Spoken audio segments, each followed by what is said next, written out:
Hello friends, कैसा सब लोग। तो फ्रेंड्स, आज की वीडियो होने वाली है आपकी ईवीएस की एनसीईआरटी के आपके मोस्ट इंपोर्टेंट क्वेश्चन आंसर की वीडियो। देखिए, आज की वीडियो आपकी ईवीएस की एनसीईआरटी की लास्ट वीडियो होने वाली है।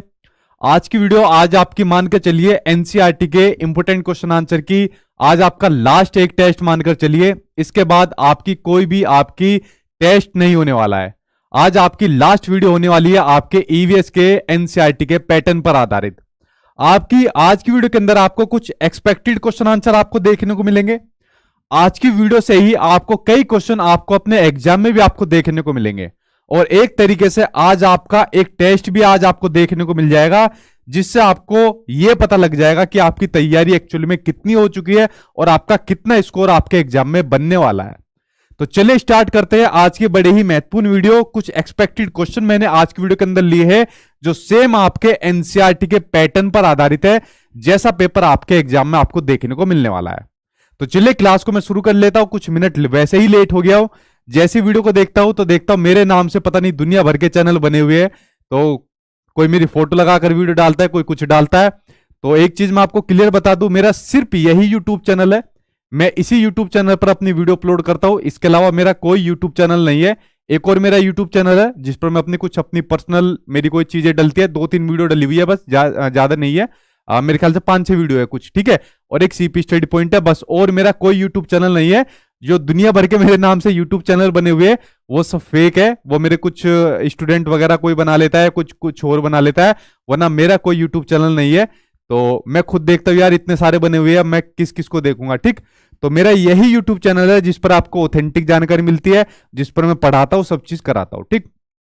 तो चलिए करते हैं अब एक्सपेक्टेड क्वेश्चन आंसर की शुरुआत। और ऐसे ही क्वेश्चन आपको अपने एग्जाम में भी देखने को मिलेंगे और कई क्वेश्चन तो आज की वीडियो से भी आपको अपने एग्जाम में देखने को जरूर मिलेंगे। और साथ में आप लोग चैनल को सब्सक्राइब कर लेना, क्योंकि कुछ आपको अपनी मैराथन क्लास भी आपको दोबारा देखने को मिलने वाली है। मैंने कहा ना, जो थोड़ी बहुत जान बच गई है आपके सीटेट के एग्जाम में, उसको भी निकाल देने वाले हैं इन मैराथन क्लास से, जो आपकी क्वेश्चन आंसर वाली अब मैं कराने वाला हूं, ठीक है। तो क्वेश्चन आंसर वाली मैराथन क्लास आपकी जल्दी ही मैं लेने वाला हूं। जैसा आपकी सीडीपी हो गया, ईवीएस हो गया, हिंदी वगैरह हो गया, इनकी भी मैं अब आपकी स्टार्ट करने वाला हूं। लेकिन उससे पहले मैराथन क्लास आप लोग वो देख लेना जो इससे पहले मैं करा चुका हूं आप लोगों के लिए। अगर आपने वो नहीं देखी तो वो आप लोग जरूर देख लेना, क्योंकि उन पर बहुत ही जबरदस्त रिस्पॉन्स आया है। अगर मैं बात करूं, पहले मैंने सीडीपी वाली कराई थी, तो यार मुझे नहीं लगता कोई ऐसी मैराथन क्लास होगी जो 2 हफ्ते भी क्रॉस हुए और उस पर 2 मिलियन व्यू होने वाले, यानी 20 लाख लोगों ने उसको देख लिया। तो अपने आप में एक बहुत बड़ा रिकॉर्ड है। ईवीएस की जो एनसीईआरटी मैंने डाली हुई है उस पर 15-16 लाख लोगों ने उसको देख लिया है। तो बाकी मैराथन क्लास भी 1 मिलियन के क्रॉस हो गई है। तो सभी पर आप लोगों ने बहुत बढ़िया प्यार दिया और वहीं से आपको अपने एग्जाम में भी क्वेश्चन देखने को मिलेंगे।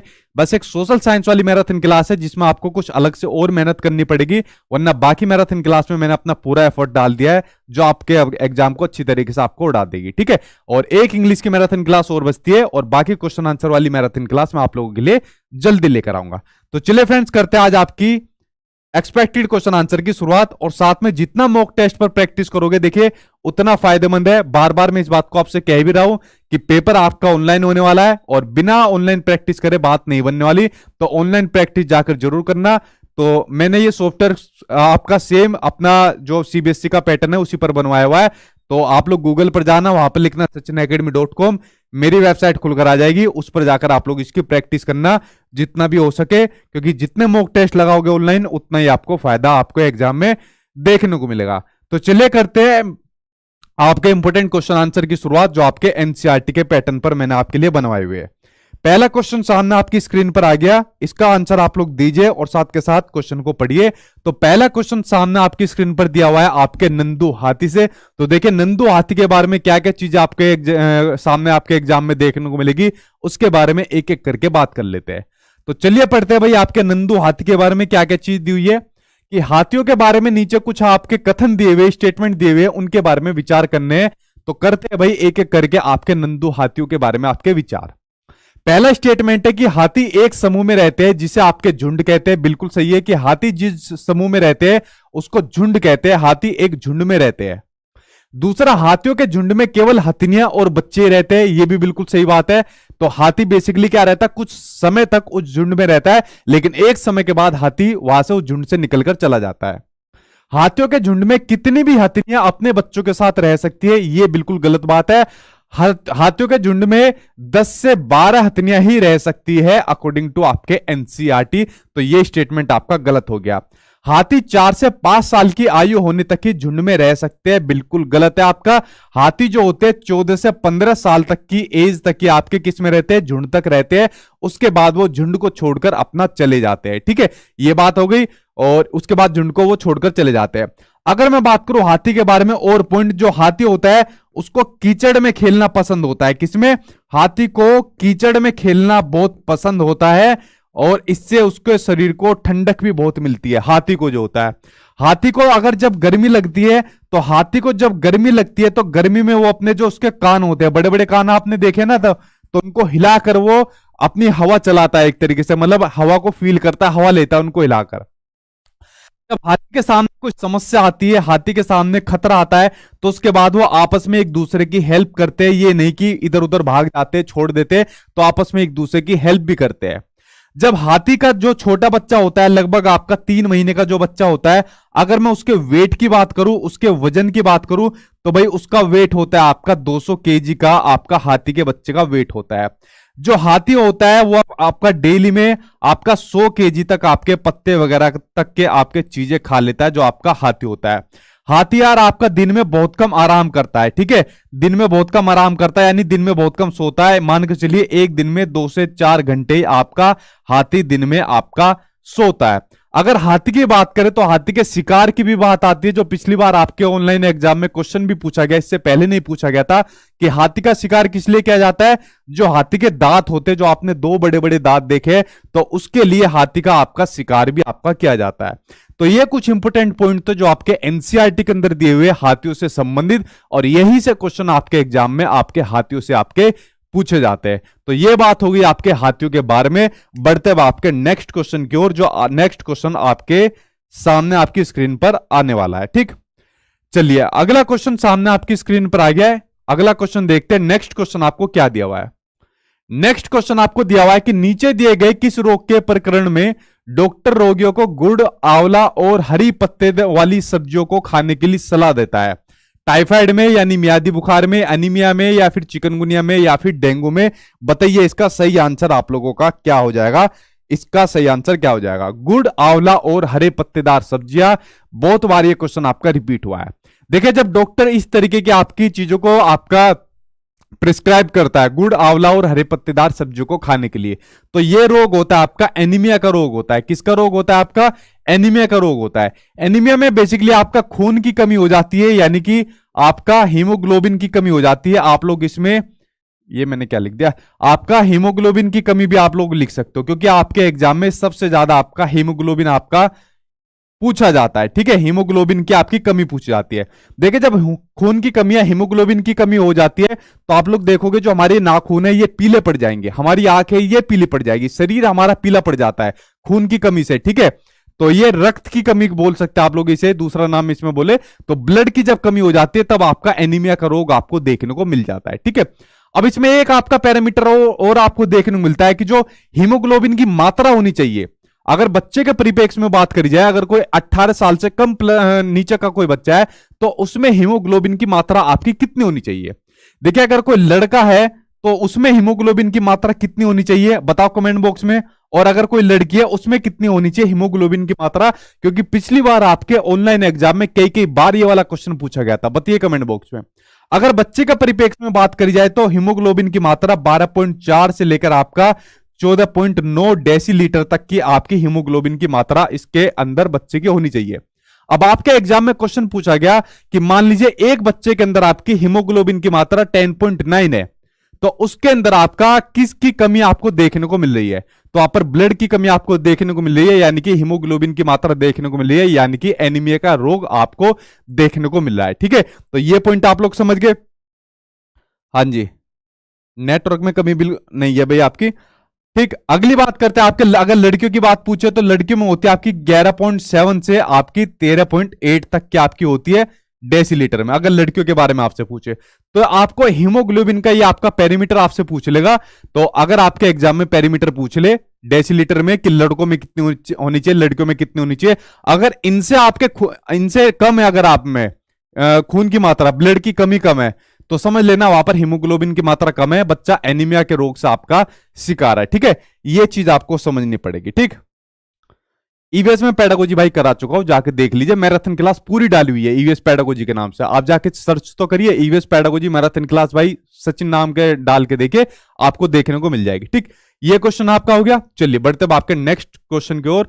अगला क्वेश्चन सामने आपकी स्क्रीन पर है।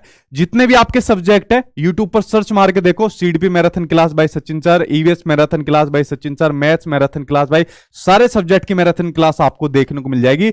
सर्च मार के देखते जाओ, आपको सभी मैराथन क्लास आपको देखने को मिल जाएगी, मैंने करा रखी है। ठीक है, अगला क्वेश्चन सामने आपकी स्क्रीन पर आ गया, मैच दी फॉलोइंग। यहां पर आपको मैच करना है, तो चलिए एक एक करके सभी को मैच कर लेते हैं। अगला क्वेश्चन सामने आपकी स्क्रीन पर ये रहा आपका नेक्स्ट क्वेश्चन। अगला क्वेश्चन मैच करना है कि पहले यहां पर घोंसलों का विवरण दिया हुआ है, यहां पर पक्षी का नाम दिया हुआ है। तो पहले घोंसलों के बारे में पढ़ते हैं। पहला दिया हुआ है कि अपना घोंसला खुद नहीं बनाती, कौवा इस पक्षी के घोंसला बनाता है जिसमें यह अंडे देता है। तो भाई अपना घोंसला कौन नहीं बनाती, तो अपना घोंसला जो नहीं बनाती वो कौन है, वो है आपकी कोयल। कोयल अपना घोंसला खुद नहीं बनाती, तो इसका घोंसला कौन बनाता है, इसका घोंसला बनाता है कौवा, क्रो। जो क्रो होता है ये इसका घोंसला बनाता है, और इस पक्षी के लिए घोंसला बनाने के साथ साथ ये इसके घोंसलों को सेने का भी काम करता है। ठीक है, और जो कौवा होता है ये पेड़ की ऊंची डाली पर अपना घोंसला बनाता है। किस पर, पेड़ की ऊंची डाली पर अपना घोंसला बनाता है। ठीक है, पेड़ की ऊंची डाली पर अपना घोंसला बनाता है। ठीक है, और इसके साथ साथ लकड़ी की टहनी से या फिर लोहे की तार से इनका यूज करके अपने घोंसले को बनाता है। और कोयल से क्या कहता है, कोयल एक काम कर, तू घोंसला मत बना, मैं तेरा घोंसला बना देता हूं। ठीक है, और एक काम कर, तेरे अंडे को सेने का भी काम मैं करता हूं, तू क्यों टेंशन ले रही है, मैं हूं ना तेरे लिए। तो इस तरीके का काम आपका कौवा करता है। अच्छा, एक जेंटलमैन पक्षी और है, ऐसा ही जैसा कौवा है ना, इसकी तरह एक और जेंटलमैन पक्षी है, उसका नाम है आपका मेल वीवर बर्ड, नर वीवर पक्षी। ठीक है, नर वीवर पक्षी, वो भी बिल्कुल आपका भाई कौवे की प्रजाति का है। ठीक है, ये तो खाली आदमी बदनाम है। ठीक है, वो भी नर वीवर पक्षी क्या होता है, जो फीमेल वीवर बर्ड होती है वो भी क्या काम करती है, स्वयंवर रचाती है एक तरीके का। नर व्यूवर बर्ड अपने घोंसले सजा के तैयार रखते हैं कि चलो भाई स्वयंवर रचने वाला, शादी होने वाली है, तो सब अपने घोंसले बढ़िया तरीके से सजा कर रखते हैं। फीमेल व्यूवर बर्ड आएगी, सबके घोंसले चेक करेगी, जो उसे बढ़िया रखेगा, बढ़िया दिखेगा, उसमें जाके वो शिफ्ट हो जाएगी। जैसे पुराने टाइम में स्वयंवर होता था, तो जो लड़की होती थी, रानी होती थी, वो सबको चेक करती थी कौन सा बढ़िया लग रहा है, और जाके उसके गले में जाके फिर माला डाल देती थी। तो इसी तरीके का काम व्यूवर पक्षी के साथ होता है। जो फीमेल होती है, जो मादा व्यूवर पक्षी होती है, वो चेक करती है किस नर व्यूवर पक्षी का घोंसला बढ़िया है, फिर उसमें जाकर जो है अपना घोंसला वो ट्रांसफर कर देती है, अपने घर को ट्रांसफर कर देती है। ठीक है, उसी तरीके का जेंटलमैन आपका कौवा भी होता है, वो कोयल के लिए अपना जो है घोंसला तैयार कराता है, मतलब कोयल उसके घोंसले में अपने अंडे देती है, और इसके अंडों को सेने का काम भी कौन करता है, कौवा करता है। और बदनाम इंसान होता है कि ये देखो मैन विल बी मैन का कॉन्सेप्ट इंसान चलाते हैं, इनके अंदर भी यही कॉन्सेप्ट चलता है। अभी एक और आने वाला है, अभी एक जानवर भी आने वाला है, उसके बारे में भी आपको बताऊंगा। ठीक है, अगला दिया हुआ है कि सड़क के किनारे पत्थरों के बीच घोंसला कौन बनाता है, सड़क के किनारे पत्थरों के बीच घोंसला बनाती है कलचिड़ी। और किससे बनाती है, आपकी जड़ों से, बाल रुई ये आपकी बिछी हुई होती है इसके घोंसले में। झाड़ी पर दो पत्तों को नुकीली चोट से सीकर बनाना। देखिए, जब मैंने कहा था जो पत्तियों को सीकर बनाती है, ठीक है, वो कौन बनाती है, पत्तों को सीकर बनाती है, वो बनाती है आपकी दर्जन चिड़िया। कौन, दर्जन चिड़िया, जिसका दूसरा नाम है आपका टेलर बर्ड। अब देखो इसके नाम में ही पता चल रहा है, टेलर बर्ड, टेलर बर्ड, या इसे बोल दो दर्जन चिड़िया, यानी कि दर्जी। दर्जी क्या काम करता है, कपड़े बनाने का काम करता है, कपड़े को सीने का काम करता है। तो जो चिड़िया भी क्या है, ये भी क्या काम करती है, जो पत्तियां रहती है ना, अपनी चोंच से उनको सीती है, और सीकर अपने घोंसले का निर्माण करती है, अपने घोंसला बनाती है। तो ये कौन काम करती है, दर्जन चिड़िया। अगला है छोटे पेड़ की डाली पर लटका हुआ घोंसला कौन बनाती है, लटका हुआ घोंसला बनाती है आपका शक्करखोरा बनाती है, यानी कि आपका सनबर्ड बनाती है। तो इस तरीके से आपका ये मैच द फॉलोइंग बन जाएगा, जो सामने आपको अपनी स्क्रीन पर आपको दिख रहा है। ठीक है, ये बन गया आपका मैच दी फॉलोइंग। आएगी भाई इंग्लिश मैराथन आपकी जल्दी आएगी, टेंशन ना लो। चलिए अगला क्वेश्चन सामने आपको अपनी स्क्रीन पर दिख रहा है। यहां पर आपके कुछ घर दिए हुए, एक नंबर का क्वेश्चन आपको अपने एग्जाम में घरों से भी आपको देखने को मिलता है। आपको घर दिए हुए, सामने उनको स्टेट दिए हुए, और यहां पर आपको मैच द फॉलोइंग आपको करना है। तो चलिए एक एक करके मैच द फॉलोइंग करते हैं, तो देखते हैं कौन सा मैच द फॉलोइंग आपको करना पड़ेगा। पहला दिया हुआ है आपको हाउस वोट, तो हाउस वोट का करते हैं भाई। हाउस वोट कहां पर आपको देखने को मिलती है? हाउस वोट आपको देखने को मिलती है श्रीनगर के अंदर। तो श्रीनगर करते हैं भाई, श्रीनगर तो कहीं भी नहीं है यहां पर, तो श्रीनगर भाई कहीं पर भी नहीं है, तो इसको तो आप लोग काट दो। अगला है आपका कि पत्थर के बने घर, और जो उनकी फर्श और छत है वो कैसी है? आपकी लकड़ी की। ये किसके होते हैं? ये बने होते हैं आपके लद्दाख के, जिसको क्या कहा जाता है? ठंडा रेगिस्तान, कोल्ड डिजर्ट जिसको कहा जाता है, लद्दाख को। ठीक है, इनके घर कैसे बने होते हैं? पत्थर के बने होते हैं, और फर्श और छत कैसी होती है? लकड़ी की बनी होती है। अगला है मिट्टी के बने घर, तो मिट्टी के घर किसके बने होते हैं? और कटीली झाड़ियों की, तो मिट्टी के घर बने होते हैं आपके राजस्थान के बने होते हैं आपके मिट्टी के घर। ठीक है, अगला है पत्थर और लकड़ी के बने घर, और जो छतें होती है वो बनी होती है आपके ढालू जो है छतें बनी होती है। ये किसके बने होती है? ये बनी होती है आपकी मनाली की, यानी कि आपके हिमाचल प्रदेश की, और जहां पर आपको बारिश ही बारिश आपको देखने को मिलती है और ठंड आपको देखने को मिलती है। ठीक है, ये आपके मनाली के आपके घरों की आपकी विशेषता है। ठीक, उसके अलावा मजबूत बांसों के बने घर, बांसों के यानी बंबू के घर किसके बने होते हैं? तो बंबू के यानी कि बांसों के घर बने होते हैं आपके असम के। किसके? असम के आपके बांसों के घर बने होते हैं, जिसका रीजन क्या होता है? बांसों के ऊपर आपके घरों को बनाया जाता है ताकि जो बारिश आए, क्योंकि बारिश बहुत देखने को मिलती है, ताकि जो बारिश आए वो नीचे से ही चली जाए, और जो घर होते हैं ऊपर बने होते हैं वो सेफ रहे, इसलिए बांसों पर उन घरों को बनाया जाता है। ठीक, तो इस तरीके से आपका यहां पर मैच द फॉलोइंग हो जाएगा, जिससे आप लोग अपने इन घरों की विशेषताओं के बारे में एक नंबर कंफर्म कर जाओगे। अगला क्वेश्चन सामने आपको अपनी स्क्रीन पर आ गया, इसके ऊपर एक बार नजर डालते हैं नेक्स्ट क्वेश्चन की ओर। ये एक क्वेश्चन आपके एग्जाम में जरूर देखने को मिलेगा, जिसके ऊपर नजर डालते हैं। ठीक, सर मेरा 90 से ज्यादा नहीं बढ़ रहा है, क्या करें, कैसे बढ़ाए उसके अंदर? भाई देखो, मॉक टेस्ट के ऊपर जितने भी आपके नंबर आ रहे हैं, किसी के 90 आ रहे हैं, किसी के 120 आ रहे हैं, किसी के 130 आ रहे हैं, तो उसके ऊपर ज्यादा से ज्यादा आप लोग बढ़ाइए। अगर उस पर कम आ रहे हैं, मॉक टेस्ट के ऊपर आप लोग लगा रहे हो, कम नंबर उसके ऊपर आ रहे हैं, तो आप लोग क्या काम करो, नोट्स के अंदर जो आपको क्वेश्चन आंसर दे रखे हैं उसके ऊपर प्रैक्टिस करना शुरू कर दो फिर। ठीक है, क्योंकि मॉक टेस्ट पर आपको रियल आपको एक्सपीरियंस देखने को मिलता है, क्योंकि टाइम आपका चलता रहता है, हिंदी इंग्लिश आपको कन्वर्ट करनी होती है, तो वहां पर आपको पेपर वाला फील आपको देखने को मिलता है। तो आपको जो मॉक टेस्ट पर आपको देखने को मिल रहा है वो आपका रियल आपका टेस्ट निकल कर आ रहा है। क्योंकि अगर वहां पर आपको कम नंबर आ रहे हैं ना, तो फिर आप पहले नोट्स के अंदर आप क्वेश्चन आंसर पर प्रैक्टिस करो। अगर ज्यादा कम नंबर आ रहे हैं, फिर अपने कंसेप्ट क्लियर करो। और अगर 120-30 आ रहे हैं, तो भाई फिर तो मॉक टेस्ट पर ही ज्यादा प्रैक्टिस करो, क्योंकि फिर आपकी टाइम मैनेजमेंट की कमी आ रही है। ठीक है, अगला क्वेश्चन देखिए, सामने आपकी क्वेश्चन आ गया स्क्रीन पर, और सबसे ज्यादा क्वेश्चन आपके, अगर आपके एवरेज स्पीड से पूछा गया है, आपके चाल और दूरी से क्वेश्चन पूछा गया, तो यही क्वेश्चन सबसे ज्यादा आपके एग्जाम में पूछा गया, जो सामने आपकी स्क्रीन पर आ गया। तो इसके ऊपर एक बार भाई नजर डाल लेते हैं। पहले ही आंसर बता दिया, रटा हुआ क्वेश्चन है भाई आपको तो इसके ऊपर एक बार नजर डालते हैं। देखिए, क्वेश्चन आपको दिया हुआ है कि कोई व्यक्ति 29 सितंबर 2019 को एक एक्सप्रेस ट्रेन में सूरत यानी गुजरात केरल के लिए बैठा, और यह ट्रेन सूरत से 20:45 यानी 8:45 पर चली, और 1 अक्टूबर 2019 को 12:45 बजे नगर कोइल पहुंची। यदि सूरत से नगर कोइल के बीच ट्रेन मार्ग की दूरी डिस्टेंस दे दिया यहां पर 2200 किलोमीटर है, तो इस यात्रा में ट्रेन की औसत चाल यानी कि एवरेज स्पीड क्या है? एक नंबर का क्वेश्चन आपका एवरेज स्पीड का जरूर आपके एग्जाम में आना है, कंफर्म कर लो। बड़ा सिंपल सा क्वेश्चन है और आपके एग्जाम में एक नंबर दिलाकर ले जाएगा। सिंपल सा आपको इसके अंदर एक फॉर्मूला लगाना है, एवरेज स्पीड का फॉर्मूला लगाना है। तो एवरेज स्पीड का फॉर्मूला क्या होता है? एवरेज स्पीड का फॉर्मूला होता है आपका डिस्टेंस अपॉन टाइम। क्या होता है आपका? डिस्टेंस अपॉन टाइम, यानी कि दूरी बटे आपका समय। ठीक है, दूरी बटे आपका समय, ये एवरेज स्पीड का फॉर्मूला आपको इसके अंदर लगाना है और कुछ भी नहीं करना। और जब कभी भी आपके एग्जाम में क्वेश्चन पूछा गया, आज तक का इतिहास है, एवरेज स्पीड का ही क्वेश्चन आपके एग्जाम में पूछा गया। ठीक है, चलिए सोल्व करते हैं। और कहां से कहां तक है वो? 29 सितंबर 29 सितंबर को वो चला भाई, और 29 सितंबर को जब वो चला तो कितने बजे चला वो?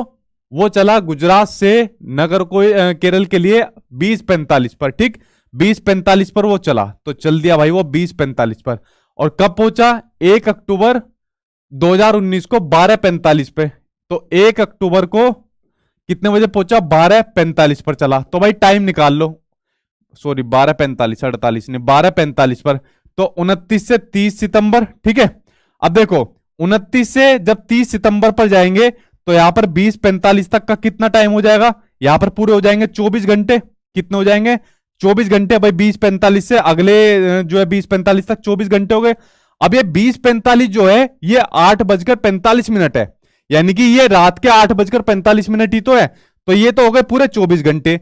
अब यहां पर जो अगर मैं इसमें 12 घंटे और जोड़ दूं तो ये हो जाएंगे 8:45, यानी कि सुबह के आपके 8:45 हो जाएंगे। यानी इसमें मैंने 12 घंटे और जोड़ दिए, तो ये सुबह के 8:45 हो गए और उसके बाद 12:45 ही हो गए। तो 8:45 में 4 घंटे और जोड़ दिए तो कितने हो गए? 12:45। तो ये 4 घंटे और हो गए।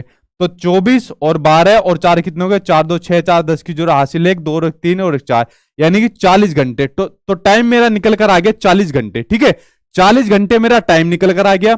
डिस्टेंस मुझे दिया हुआ है, कितना डिस्टेंस है? 2200 किलोमीटर। तो एवरेज स्पीड के फॉर्मूले में रख दो।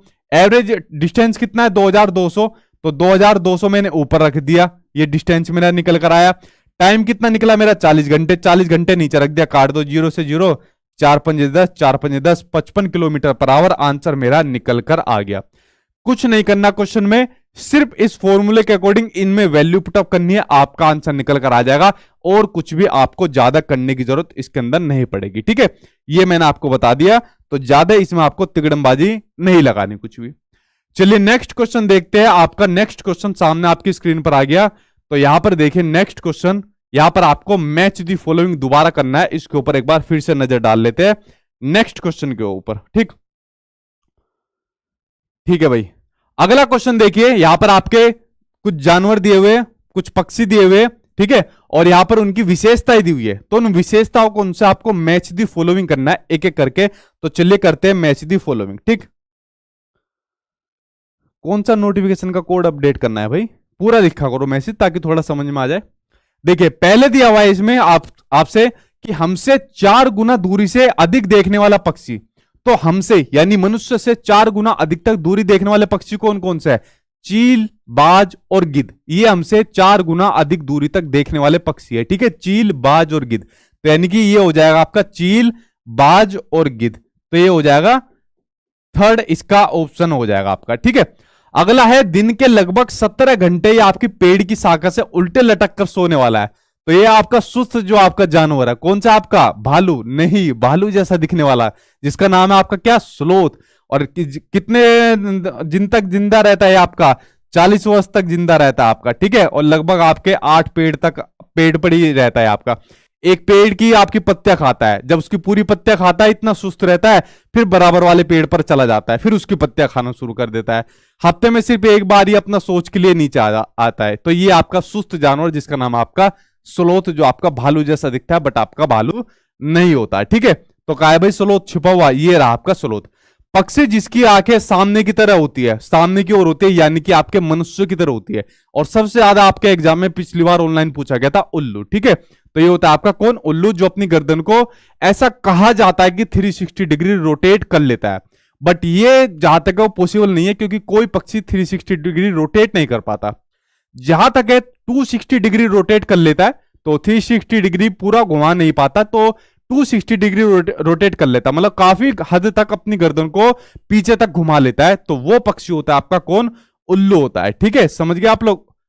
तो ये होता है आपका उल्लू होता है, ठीक है। तो अगला देखते हैं, अपनी मादा को उसकी गंध से कई किलोमीटर की दूरी तक पहचान लेता है। तो ये कौन सा होता है? ये होता है आपका रेशम कीट, जिसके लिए मैंने आपको ट्रिक भी बताई थी, जो काफी फेमस हो रखी है कि तुझे तेरी खुशबू से पहचान लूंगा, जो आपका गाना चलता है, वो जीत मूवी का जो गाना गाता है, सनी देओल गाता है करिश्मा कपूर के लिए, ठीक है। तो ये कौन होता है? आपका रेशम कीट होता है। तो इस तरीके से आपके ये बन गए आपके मैच दी फॉलोइंग।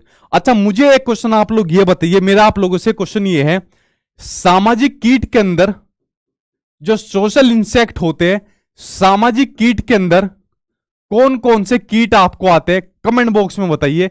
अभी पता लगेगा आपकी तैयारी कितनी हो रखी है, क्योंकि आज तो मैंने एक्सपेक्टेड क्वेश्चन लिए, ऐसा तो है नहीं पूरी के पूरे एनसीईआरटी के अंदर मैं आज आपको करा दूंगा। मैंने छाट छाट के क्वेश्चन लिए। मुझे आप लोग कमेंट बॉक्स में ये बताइए कि सामाजिक कीट कौन कौन से होते हैं, सोशल इंसेक्ट कौन कौन से होते हैं। कमेंट बॉक्स में मुझे इसका आंसर आप लोग दीजिए। देखो आप लोगों की कितनी नॉलेज हो रखी है, ठीक है। अगला क्वेश्चन सामने आपकी स्क्रीन पर आ गया, ये रहा आपके सामने नेक्स्ट क्वेश्चन। इसका आंसर आप लोग दीजिए मुझे, इसका आंसर क्या होगा, ठीक। अगला क्वेश्चन आपको दिया हुआ है, नीचे दिए गए कथनों में से अल बिरूनी, ठीक है, अल बिरूनी जो एक विद्वान थे और जिन्होंने हमारे देश का भ्रमण हजारों वर्षों से भी पूर्व किया था, उनके बारे में सही कथनों का आपको चयन करना है। तो भाई अल बिरूनी आ गए आपके, जो हमारे देश के अंदर आए थे, हमारे देश से बहुत प्रभावित हुए, हमारे देश के अंदर जो उन्होंने चीजें देखी, भ्रमण करा, और बेसिकली यहां पर जो हमारे देश की जो पानी की व्यवस्था थी, पानी का जो संरक्षण करना था, पानी का जो कंजर्वेशन किया जाता था, उससे बहुत प्रभावित हुए। और हमारे देश की इस चीज के बारे में उन्होंने जाकर अपने देश के बारे में बताया कि देखो हिंद के अंदर किस तरीके से उन्होंने ये चीजें बताई हुई है, किस तरीके से ये प्रथाएं शुरू की हुई है, और इसके बारे में किताब भी लिखी, ठीक है। उस किताब का नाम था आपका किताबुल हिंद। क्या नाम था? किताबुल हिंद, ठीक। उसके बारे में उन्होंने सब चीजें लिखी। तो आपको बताना है कि नीचे आपके जितने स्टेटमेंट है, कौन कौन सा स्टेटमेंट आपका सही है, उसके बारे में एक एक करके आपको चीजें बतानी है। पहला है कि वह एक यात्री थे जिन्होंने हमारे देश का भ्रमण किया और जो परीक्षण किया उसके बारे में लिखा उस किताब के अंदर, जिसका मैंने आपको नाम बताया किताबुल हिंद। तो पहला सही है, वह अफगानिस्तान से आए थे, नहीं वह आपके उज्बेकिस्तान से आए थे। कहां से? उज्बेकिस्तान से आए थे, ठीक है। राइटिंग मरवाएगी मेरी, तो राइटिंग ने बेकार कर रखा है नाम, ठीक है। वह आपके उज्बेकिस्तान से आए थे, अफगानिस्तान से नहीं आए थे। उन्होंने उन चीजों के बारे में लिखा जो उन्हें अपने देश से भिन्न लगी थी, अलग लगी थी। उनकी पुस्तक से हम अपने देश के भूतकाल और सांस्कृतिक विरासत के बारे में बहुत कुछ जानकारी प्राप्त कर सकते हैं किताबुल हिंद से, जो उन्होंने लिखी हमारे देश के बारे में। उन्होंने विशेष रूप से हमारे देश के लोगों के तालाब बनाने में कुशलताओं का उल्लेख किया। जिस तरीके से तालाबों के बारे में हमारे देश के बारे में लिखा हुआ है, खासकर राजस्थान के अंदर आप लोग जाओगे, बावड़ी के बारे में देखोगे, तालाबों के संरक्षण के बारे में देखोगे, उससे बहुत प्रभावित हुए, ठीक है। और अपनी किताबों के बारे में उन्होंने वो चीजें लिखी, ठीक। तो यार यहाँ पर सिर्फ ये ऑप्शन आपका गलत है भी, यहाँ पर उज्बेकिस्तान आने चाहिए था, बाकी आपके सभी ऑप्शन यहाँ पर आपके ठीक हो जाएंगे, ठीक है। तो ये आपका सिर्फ यही ऑप्शन आपका गलत था। चलिए बढ़ते अब आपके नेक्स्ट क्वेश्चन की ओर। अगला क्वेश्चन आपके सामने स्क्रीन पर आ गया, आर्यनाथ। ये चैप्टर आपके एनसीईआरटी के अंदर आपका दिया हुआ है, ठीक। इसके बारे में पढ़ते हैं। तो आर्यनाथ एक सपेरा है, ठीक। और जब वह अपना वाद्य यंत्र, जिसको बोलते हैं बीन, बीन बजाता है, तो सांप उसकी ध्वनि पर अपना सिर इधर उधर घुमाता है। तो सांप के बीन पर अनुक्रिया करता है, जो रिस्पॉन्स करता है, उसका क्या कारण है? अच्छा देखो, फिल्मों के अंदर भी क्या काम करता है, जो हीरो होता है या जो विलन होता है, तो अपनी बीन बजाता है, और बीन बजाते ही दुनिया भर के सांप निकल कर आ जाते हैं। कोई भी सांप होता है और वो नाचना शुरू कर लेता है, ठीक है। या जो हीरोइन भी होती है, हीरो होता है, वो भी नाचना शुरू कर देता है। भाई यार सिंपल से एक बात बताओ, जब सांप के कान ही नहीं है, जब वो सुन ही नहीं सकता, तो नाच कैसे लेता है? तो बेवकूफ बनाया जाता है फिल्मों में हीरो हीरोइन या डायरेक्टर के द्वारा। जब उसके कान ही नहीं होंगे तो सांप सुनेगा कैसे? बेसिकली जो बीन होती है वो बीन की आवाज से नहीं रिस्पॉन्स करता, जो सांप होता है। ये तो हमारा बेवकूफ बनाया जाता है, ठीक है, कि सांप जो होता है बीन की आवाज सुन के रिस्पॉन्स करता, नहीं। सांप जो रिस्पॉन्स करता है वो बीन की मधुर गंध से नहीं करता, सांप का अपने बाहरी कानों द्वारा नहीं। जब कान ही नहीं होते तो बाहरी कान का मतलब ही क्या हो गया, ठीक है। सांप की आंखों द्वारा बीन की गति का अनुसरण करना नहीं। ये तो मूवी के अंदर होता है कि उसको हीरोइन, जो हीरोइन होती है, इच्छाधारी नागिन होती है, उसको मार दिया होता है, आशिक को मार दिया होता है, फिर वो बदला लेती है, जा जाके अपने रूप बदल बदल के बदला लेती है। ये वाली कहानी भी नहीं होती। असल में क्या होती है, जो बीन द्वारा जो कंपन होता है, जो वाइब्रेशन होता है, उस वाइब्रेशन के प्रति वो रिस्पॉन्स करता है, जो सांप होता है। जो सांप जितना भी रिस्पॉन्स करता है, चाहे वो धरती में जो कंपन होता है, जो वाइब्रेशन होता है, या जो बीन से जो आपका वाइब्रेशन होता है, उस वाइब्रेशन के प्रति रिस्पॉन्स करता है। उस रिस्पॉन्स से अपना कुछ ना कुछ प्रतिक्रिया करता है, ना कि आवाज से अपना रिस्पॉन्स करता है। ये बात आप लोग समझ गए?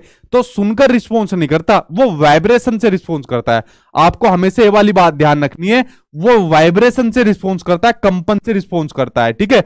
अब अगर कहीं भी कोई बीन बजाए सपेरा, तो सपेरे से पूछ लेना जाके कि भाई साहब जब इसका कान नहीं है तो कहा इसके कान को फोड़ता फिर रहा है तू, ठीक है, बेफालतू में हमारा भी पागल बना रहा है, ठीक है। ये बात आपको ध्यान रखनी है, ठीक। तो ये बात आप लोग समझ गए। उसके अलावा अगर मैं सांप की बात करूं, तो भाई जो सांप होता है, तो 4 तरीके के जहरीले सांप आपके पाए जाते हैं। नाग, करैत, दुबैया और अफाई हमारे देश के अंदर ये 4 तरीके के आपके जहरीले आपके सांप ये पाए जाते हैं। उसके अलावा सांप के 2 जहरीले दांत होते हैं, 2 जहरीले आपके दांत होते हैं, ठीक है, जिनको आपका विष दंत भी कहा जाता है। क्या कहा जाता है इनका? विष दंत भी कहा जाता है। जिनसे क्या काम करता है, जो जहर होता है वो इंजेक्ट करता है, ठीक है, जो मतलब जहर को पहुंचाता है बॉडी के अंदर, इन्हीं 2 दांत की वजह से वो बॉडी के अंदर पहुंचाता है। और जो जहर होता है, जो सांप का जो जहर होता है, इसी से क्या होता है, वो सीरम बनाया जाता है। मतलब जो इसकी दवाई बनाई जाती है, जो सीरम बनाया जाता है, सांप के जहर की जो दवाई बनाई जाती है, सीरम बनाया जाता है, वो इसी सांप के जहर से बनाया जाता है, ठीक है। और जो आसपास के जो स्टोर होते हैं, सामुदायिक केंद्र होते हैं, वहां पर उसको डिस्ट्रीब्यूट किया जाता है इसी की वजह से, ठीक। ये बात आप लोग समझ गए सांप के बारे में। और बाकी इसकी पूरी स्टोरी है कालबेलिया के बारे में, जो वहां की जो प्रजाति होती है, बहुत रिस्पेक्ट देते हैं सांपों को। और जो शादी भी करते हैं अपने लड़कियों की करते हैं, लड़कों को करते हैं, तो दहेज में भी सांपों को देते हैं, ठीक है। करवानी हो तो भाई करवा लेना किसी से, ठीक है। तो ये सब पूरी की पूरी एक स्टोरी आपके चैप्टर में दी हुई है, जो मैंने मैराथन क्लास में पूरा इसको बता दिया था, ठीक। चलिए बात करते हैं भाई आपके नेक्स्ट की ओर, बात करते हैं अगले क्वेश्चन की ओर, बात करते हैं। आ गया आपका खेजड़ी वृक्ष आ गया, तो खेजड़ी के बारे में बात कर लेते हैं, ठीक है। एग्जाम कब से शुरू होगा सर? एग्जाम कब से शुरू होगा सर? एग्जाम, अरे भाई रुक जा। एग्जाम अभी तक आपके आ जाने थे एडमिट कार्ड, तो मुझे नहीं पता अभी तक क्यों नहीं आए, क्योंकि अभी तक ये इन्फॉर्मेशन थी कि अभी तक आपके एडमिट कार्ड आ जाने थे, ठीक है। तो मेरे ख्याल से शायद इस हफ्ते के एंड तक आपके एडमिट कार्ड आ जाएंगे, जहां तक अभी संभावना लग रही है। तो आप वेट कर लो, 2-4 दिन में आपको टाइम ही मिल जाएगा। ऐसा तो कोई है नहीं कि कोई दिक्कत हो जाएगी, तो वेट कर लो, जल्दी आपके आ जाएंगे, ठीक है। चलिए अगला क्वेश्चन सामने आपकी स्क्रीन पर आ गया कि खेजड़ी वृक्ष के बारे में नीचे दिए गए कथनों पर विचार करें। जो आपका खेजड़ी पेड़ होता है, देखिए एक होता है खेजड़ली गांव, एक होता है खेजड़ी पेड़। तो खेजड़ली गांव जो आपका राजस्थान के अंदर है, ठीक है, तो वो तो आपका एक पूरा का पूरा प्रॉपर गांव बना हुआ है। लेकिन खेजड़ी जो पेड़ होता है, तो खेजड़ी पेड़ अलग होता है, दोनों में कंफ्यूज मत हो जाना, ठीक है। ये बात आपको समझनी है। तो खेजड़ी पेड़ के बारे में नीचे कुछ स्टेटमेंट है, उनके ऊपर भाई चर्चा कर लेते हैं। यह पेड़ मुख्यतः रेगिस्तानी क्षेत्रों में पाया जाता है, ये बात बिल्कुल सही है। इसे उगने के लिए अधिक जल की आवश्यकता नहीं होती, ये बात भी बिल्कुल सही है। जब रेगिस्तान में पाया जाता है यार, वैसी पानी की कमी है, तो ज्यादा पानी की इसको जरूरत नहीं होती, थोड़े से पानी में ही उग जाता है जो आपका खेजड़ी पेड़ होता है, ठीक। यह पेड़ अपने तने से जल संचित करता है, उसको कलेक्ट करता है, जिसका उपयोग आवश्यकता पड़ने पर किया जाता है। नहीं, यह अपने तने में जल को संचित नहीं करता, वो रेगिस्तान योग करता है। अगर वहां के लोगों को पानी की जब कमी पड़ जाती है, तो वो पाइप लगाकर पानी को फिर पीना शुरू कर देते हैं इमरजेंसी के टाइम पर। बट खेजड़ी पेड़ के साथ ये कंडीशन नहीं होती, वहां तो वैसे पानी कम होता है, ठीक है। तो ये काम खेजड़ी पेड़ के बारे में नहीं होता, तो ये स्टेटमेंट आपका गलत हो जाएगा। इस वृक्ष की जो छाल होती है, इस पेड़ की जो छाल होती है, उसका उपयोग दवाइयों के बनाने में होता है, ये बात बिल्कुल सही है। मेडिसिन बनाने में इसका यूज होता है, तथा इसकी लकड़ी पर कीटों का प्रभाव नहीं पड़ता, ये बात भी बिल्कुल सही है। इस पर कोई कीटों का प्रभाव नहीं पड़ता है। इस पेड़ में बहुत कम पत्तियां होती है, ये पॉइंट आपका गलत है। इस पेड़ में आपकी बहुत अधिक पत्तियां होती है, और जो वहां के जानवर होते हैं ना, तो जानवरों को खिलाने के लिए इसकी पत्तियों का यूज किया जाता है, जो आपका खेजड़ी पेड़ होता है। तो देखिए ये 2 आपके गलत है, ये वाला और ये वाला, और बाकी आपके ए, बी और डी ये आपके सही है, ठीक है। चलिए बढ़ते हैं आपके नेक्स्ट की ओर, और अगले के ऊपर मेरे ख्याल से आप लोगों ने देखते इसको टिक भी कर दिया होगा। नेक्स्ट वाले क्वेश्चन को, बड़ा सिंपल सा क्वेश्चन है लेकिन बड़ा महत्वपूर्ण भी क्वेश्चन है, तो इसके ऊपर एक बार नजर डालते हैं। तो चलिए नेक्स्ट क्वेश्चन सामने आपकी स्क्रीन पर आ गया, अगले के ऊपर एक बार नजर डालते हैं। अगला क्वेश्चन दिया हुआ है कि निम्न पौधों में से कौन सा पौधा कीटों को जाल में फंसाता है और खा जाता है? तो वो बताना आपका, अमरबेल का पौधा, सूरजमुखी का पौधा, कैक्टस पौधा या घटफंडी का पौधा। बताओ भाई कौन सा आंसर सही हो जाएगा? क्या काम करेगा? कीटों को, ठीक है, या चूहों को, या जो भी इंसेक्ट वगैरह होते हैं उनको जाल में फंसाता है और खा जाता है। तो देखिए इस तरीके का कुछ आपको देखने को मिलता है, पता नहीं ड्राइंग में इसको बना पाऊंगा या नहीं बना पाऊंगा। इस तरीके का कुछ आपको देखने को मिलता है ये, ठीक है। तो ये क्या काम करता है? कुछ घड़े जैसा इसका साइज होता है, घड़ा आपने देखा है ना, तो घड़े के आकार जैसा इसका साइज होता है। और ये क्या काम करता है? यहां से स्मेल छोड़ता है, ठीक है, अपने यहां से स्मेल छोड़ता है। जब ये स्मेल को छोड़ता है तो स्मेल से अट्रैक्ट होकर जो आपके कीड़े मकोड़े होते हैं, चूहे वगैरह होते हैं, इससे अट्रैक्ट होकर आ जाते हैं कि चलो कुछ खाने को मिलने वाला है, ठीक है। और अट्रैक्ट होकर इसके पास आ जाते हैं यहाँ पे। और जो ऊपर का हिस्सा देख रहे हो ना, जैसे ही अट्रैक्ट होकर इसके पास आ जाते हैं, ऊपर से क्या काम करता है, बंद कर देता है कि चलो भाई हो गया तुम्हारा काम। तो ये कैसा होता है, ये होता है आपका पिचर प्लांट, यानी कि घटपन्नी का पौधा होता है आपका, ठीक है, जो अपना फंसा कर खा जाता है, आपके कीड़े मकोड़ों को फंसा कर खा जाता है। अच्छा, इसके अलावा दो और मुझे पौधे बताओ जो आपके कीट भक्षी पौधे हैं, उनके नाम आप लोग बताओ मुझे कमेंट बॉक्स के अंदर। दो कीट भक्षी पौधे और आपके ऑनलाइन एग्जाम में पूछे गए थे, उनके नाम भी आप लोग मुझे कमेंट बॉक्स में बताइए, ठीक है। ये कहां पाया जाता है आपका घटपन्नी का पौधा? अगर मैं इंडिया की बात करूं तो इंडिया में आपका मेघालय में पाया जाता है, और अगर ओवरऑल वर्ल्ड की बात करूं तो आपका इंडिया में पाया जाता है और आपका इंडोनेशिया में पाया जाता है, ठीक है। तो ये बात हो गई आपकी घटपन्नी पौधे के बारे में बात होगी, जो आपका कीड़े मकोड़ों को आपका फंसाकर आपका खा जाता है। अच्छा, इसमें एक पौधा और आ रहा है आपका अमरबेल का पौधा, जो आपका पैरासाइट प्लांट होता है। कैसा होता है आपका? पैरासाइट प्लांट होता है, यानी कि आपका परजीवी आपका पौधा होता है। परजीवी पौधे आपके वो पौधे होते हैं जो अपने खाने के लिए, अपने रहने के लिए किसी दूसरे पर निर्भर होते हैं, वो होते हैं आपके पैरासाइट, यानी कि परजीवी आपके पौधे होते हैं। अब ये क्या काम करता है, जैसे मान लो आपने बरगद देखा होगा, तो बरगद के ऊपर पूरा का पूरा इस तरीके से लदा रहता है। तो ये क्या होता है, आपका अमरबेल का पौधा होता है, अपने खाने के लिए या अपने उसके लिए घर के लिए किसी और दूसरे पर आपका निर्भर रहता है। तो आपका कौन सा? अमरबेल का पौधा। ये भी आपके एग्जाम में पिछली बार आपका पूछा गया था, ठीक है। तो ये बात होगी आपके अमरबेल के आपके पौधे की होगी।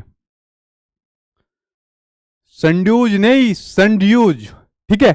और आपका डायोनिया, दूसरा लिखो डायोनिया, एक तो से बताया, दूसरा लिखो डायोनिया। ये दो कीट भक्षी पौधे हैं जो पिछली बार आपके एग्जाम में पूछे गए थे, ठीक है। संड्यूज और आपके डायोनिया, ये दो पिछली बार आपके ऑनलाइन एग्जाम में पूछे गए थे, जो आपके कीट भक्षी पौधे थे, ठीक। ये मैंने आपके लिए बता दी। ये हो गए भाई आपके। चलिए बढ़ते हैं आपके नेक्स्ट क्वेश्चन की ओर। अगला क्वेश्चन, यहां पर आपको फिर से मैच दी फॉलोइंग करना है। तो चलिए एक एक करके मैच दी फॉलोइंग कर लेते हैं भाई इसको। तो चलिए करते हैं मैच दी फॉलोइंग। इधर से करोगे उधर से करोगे, चॉइस आपकी है। उधर से करते हैं पहले, ठीक है, या इधर से करे? यार इधर से करते, इधर से आसानी होगी। देखिए पहले करते हैं कीट, यानी कि जो इंसेक्ट होता है। तो देखो इसमें इंसेक्ट कौन सा है, कीट कौन सा है? कछुआ इंसेक्ट है? नहीं। कोकरेच, कोकरेच इंसेक्ट है। तो देखो कोकरेच हो गया, मक्खी हो गया, मच्छर हो गया, तितली हो गया, ये सब क्या है? ये इंसेक्ट है, ठीक है। तो पहला तो आपका ये हो गया। दूसरा हो गया पक्षी। तो भाई पक्षी में कौन है आपका? पक्षी कछुआ, कोकरेच, चमगादड़? नहीं। पक्षी में कौन है आपका? पक्षी में है आपका उल्लू। तो ये आपका मैच दी फॉलोइंग हो गया। तो समझ गए उल्लू, ये होगा आपका मैच दी फॉलोइंग हो गया। भाई रात को जग रहे हो, पढ़ रहे हो ताकि पेपर पास हो जाए, तो क्या हो? उल्लू ही तो हो, ठीक है। तो उल्लू कहना सही बात है ना आपको, ठीक। तो अगला आपका सरीसृप यानी रेप्टाइल, जो आपके सरक कर चलते हैं, आपके रेप्टाइल हो गए। कौन होते हैं आपके? सांप हो गए, क्रोकोडाइल आपके हो गए, और आपका कौन हो गया? कछुआ हो गया, ठीक है। तो ये हो गया आपका कछुआ हो गया, ठीक। उसके अलावा बात करें आपके ममल्स की, आपके स्तनधारी की, जो आपके मिल्क देते हैं, वो कौन होते हैं आपके? ह्यूमंस होते हैं। गाय होती है, भैंस होती है, बकरी होती है, और सबसे ज्यादा आपके सीटेट के एग्जाम में पूछा गया वो कौन होती है आपकी? चमगादड़ होती है, ठीक है। तो कौन होती है? चमगादड़, ठीक। तो ये आपकी चमगादड़ होगी। तो ये आपके मैच दी फॉलोइंग हो गए, ठीक है। तो समझ गए आप लोग उल्लू, ये इसको अच्छी तरीके से समझ गए। तो ये आपकी इस तरीके से आपकी टेबल बन जाएगी। तो चलिए बढ़ते हैं आपके नेक्स्ट की ओर बढ़ते हैं। अगला क्वेश्चन आपको क्या दिया हुआ है? अगला क्वेश्चन आपके सामने स्क्रीन पर आ गया, इसके ऊपर एक बार नजर डाल लेते हैं। अब मैंने गधा कहना छोड़ दिया, उल्लू सही है, ठीक है। क्योंकि रात रात को भाई आप लोग जग रहे हो, मेहनत कर रहे हो, पढ़ाई कर रहे हो, तो रात को जगने वाला कौन होता है? उल्लू होता है, ठीक है। एक तो निशाचर होते हैं, राक्षस होते हैं। तो राक्षस तो कहा नहीं जाएगा, क्योंकि मैं भी जगता हूं भाई रात को, आप लोगों के लिए पीपीटी बनाता हूं। तो उल्लू है, ठीक है। तो हम आप लोग उल्लू हुए, ठीक।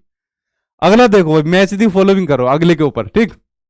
अब यहां पर भैया आपके लिए पकवान दी हुई है, और यहां पर आपको स्टेट दी हुई है। तो यहां पर इनको मैच दी फॉलोइंग करना है। तो चलो भाई एक एक करके मैच दी फॉलोइंग करते हैं। बिहार के मुजफ्फरपुर के बधरती से मेरा प्रणाम सर, ठीक है सर, प्रणाम, ठीक। चलिए मैच दी फॉलोइंग करते हैं। भाई पहला दिया हुआ है आपका छोले भटूरे। तो बताओ भाई छोले भटूरे आपका किस स्टेट का है? सारे हाथ खड़े करोगे सर। सर हमारा भी है, हमारा भी है, हमारा फेवरेट है। भाई आपके बराबर के आपकी दुकान वालों का नहीं है। एनसीईआरटी के अकॉर्डिंग हमें चलना है कि किस स्टेट का आपका पसंदीदा आपका भोजन है। तो उसके अकॉर्डिंग आपका चलना है। कभी कभी सर हमारे तो बराबर वाली दुकान पे चलता है, अब ठेली पे लगा हुआ है आपका, ठीक है। छोले भटूरे और राजमा चावल, ठीक है, छोले भटूरे और राजमा चावल किस स्टेट के आपके सबसे पसंदीदा आपके भोजन है? तो ये है भाई आपके पंजाब वालों के। अब बाकी के सारे टूट पड़ना है मेरे ऊपर, अच्छा ये खाते हम नहीं खाते, तू बड़ा आया इनका सपोर्ट कर रहा है पंजाब वाला ये वाला काम मत कर देना भाई। मैं जितनी भी बातें कहता हूं मेरी कोई बात नहीं है, मैं एनसीईआरटी के अकॉर्डिंग चलता हूं, ठीक है। तो मेरा कोई भी वक्तव्य नहीं होता, मैं एनसीईआरटी के अकॉर्डिंग चलता हूं, ठीक। अगला है नारियल कड़ी के साथ उबला टेपियोका। तो टेपियोका तो बच्चों को ऐसा रट गया होगा एनसीईआरटी के अंदर, कहीं भी पूछ ले जाए। तो टेपियोका क्या होता है? ये आपके कौन उगाता है? ये उगाते हैं आपके केरल के लोग, जमीन के अंदर इसको उगाते हैं और फिर इसको निकालकर पकाकर और फिर इसको खा जाते हैं। लेकिन मुझे इतना जरूर पता होगा, जैसे इधर के नॉर्थ ईस्ट के जो लोग हैं उन्होंने आज तक शायद टेपियोका किसी ने खाया होगा, लेकिन जान जरूर गए इसके बारे में। इसका दूसरा नाम भी सबको पता है टेपियोका का, क्या नाम है इसका दूसरा नाम?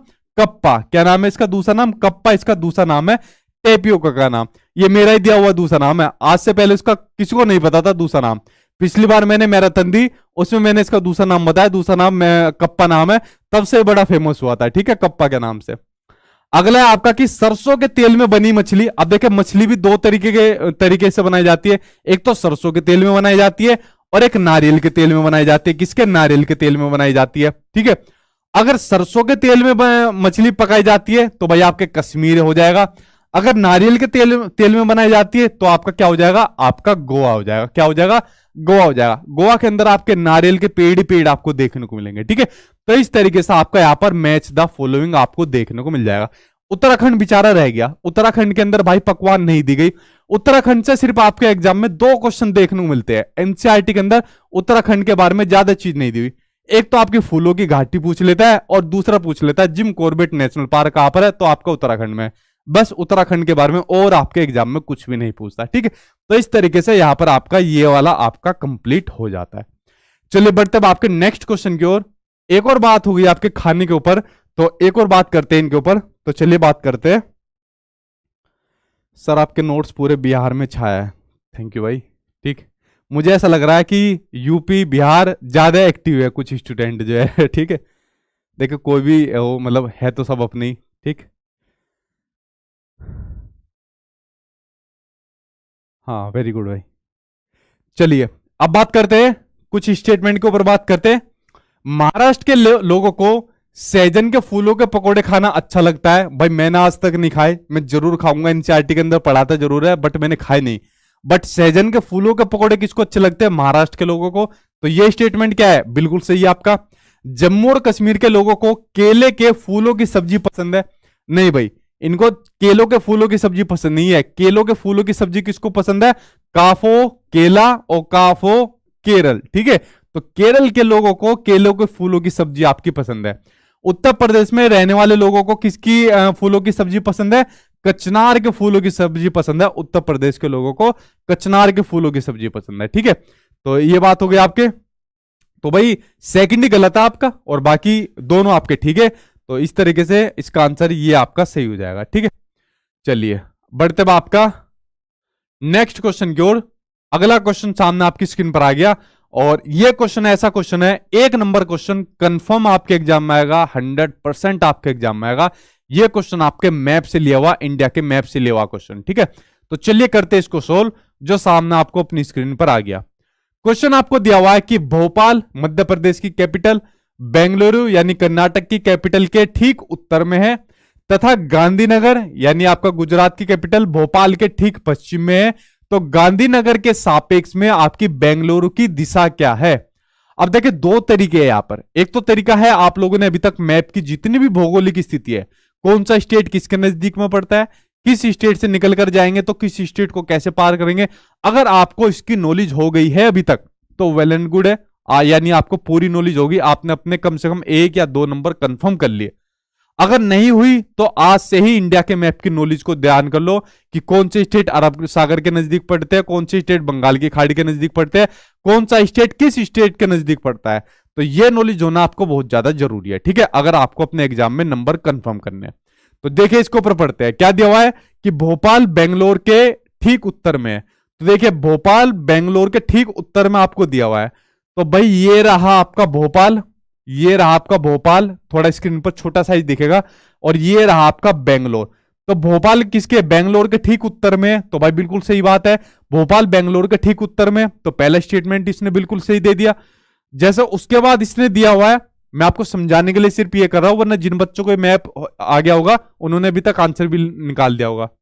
अगला दिया हुआ है कि गांधीनगर भोपाल के ठीक पश्चिम में है, तो गांधीनगर भोपाल के ठीक पश्चिम में, अब देखो गांधीनगर भोपाल के ठीक पश्चिम में, ये गांधीनगर है और ये भोपाल के ठीक पश्चिम में, तो देखो भोपाल के क्या है, ठीक पश्चिम में, तो गांधीनगर आपका क्या है, गांधीनगर आपका भोपाल के ठीक पश्चिम में, तो ये आपका सही हो गया। ठीक, अब इसने पूछा क्या है, अब इसने हमसे पूछा है कि गांधीनगर के सापेक्ष, किसके, गांधीनगर के सापेक्ष आपको बेंगलोर की दिशा याद करनी है। हमेशा ध्यान रखना, जिस किसी के भी सापेक्ष आपसे पूछा है उसी के अकॉर्डिंग आपको डायरेक्शन याद करनी है, उसी के अकॉर्डिंग आपको दिशा निकालनी है, ये बात आपको ध्यान रखनी है। तो गांधीनगर के सापेक्ष बेंगलुरु की क्या दिशा है वो आपको बताना है। तो चलिए गांधीनगर के सापेक्ष बेंगलुरु की दिशा ज्ञात करनी है। तो भाई ये रहा आपका गांधीनगर और इसके सापेक्ष बेंगलुरु की दिशा निकालनी है। तो भाई ईस्ट, वेस्ट, नॉर्थ और साउथ, अब बेंगलुरु की दिशा निकालते हैं। भाई ये रहा आपका बेंगलोर, ठीक है। अब ये साउथ है, ये ईस्ट है, और इनके बीच में वाली लाइन कौन सी हो जाएगी, साउथ ईस्ट, यानी कि दक्षिण पूर्व। कौन सी हो जाएगी, दक्षिण पूर्व आपकी हो जाएगी, क्योंकि पूछा था गांधीनगर के सापेक्ष पूछा था। अगर क्वेश्चन यहां से ये पूछ लेता कि बेंगलुरु के सापेक्ष गांधीनगर की आपकी डायरेक्शन क्या है, तो फिर इसके सापेक्ष हम निकालते। यहां पर कंफ्यूज मत हो जाना, जिस किसी के भी सापेक्ष पूछे उसी के अकॉर्डिंग हमको डायरेक्शन निकालनी है, ठीक है। तो इसके अकॉर्डिंग क्या निकलेगा, गांधीनगर के सापेक्ष आपकी साउथ ईस्ट निकलेगी, यानी कि आपकी दक्षिण पूर्व निकलेगी। तो आंसर क्या हो जाएगा आपका, दक्षिण पूर्व, यानी कि आपका साउथ ईस्ट आपका आंसर यहां पर आपका सही हो जाएगा।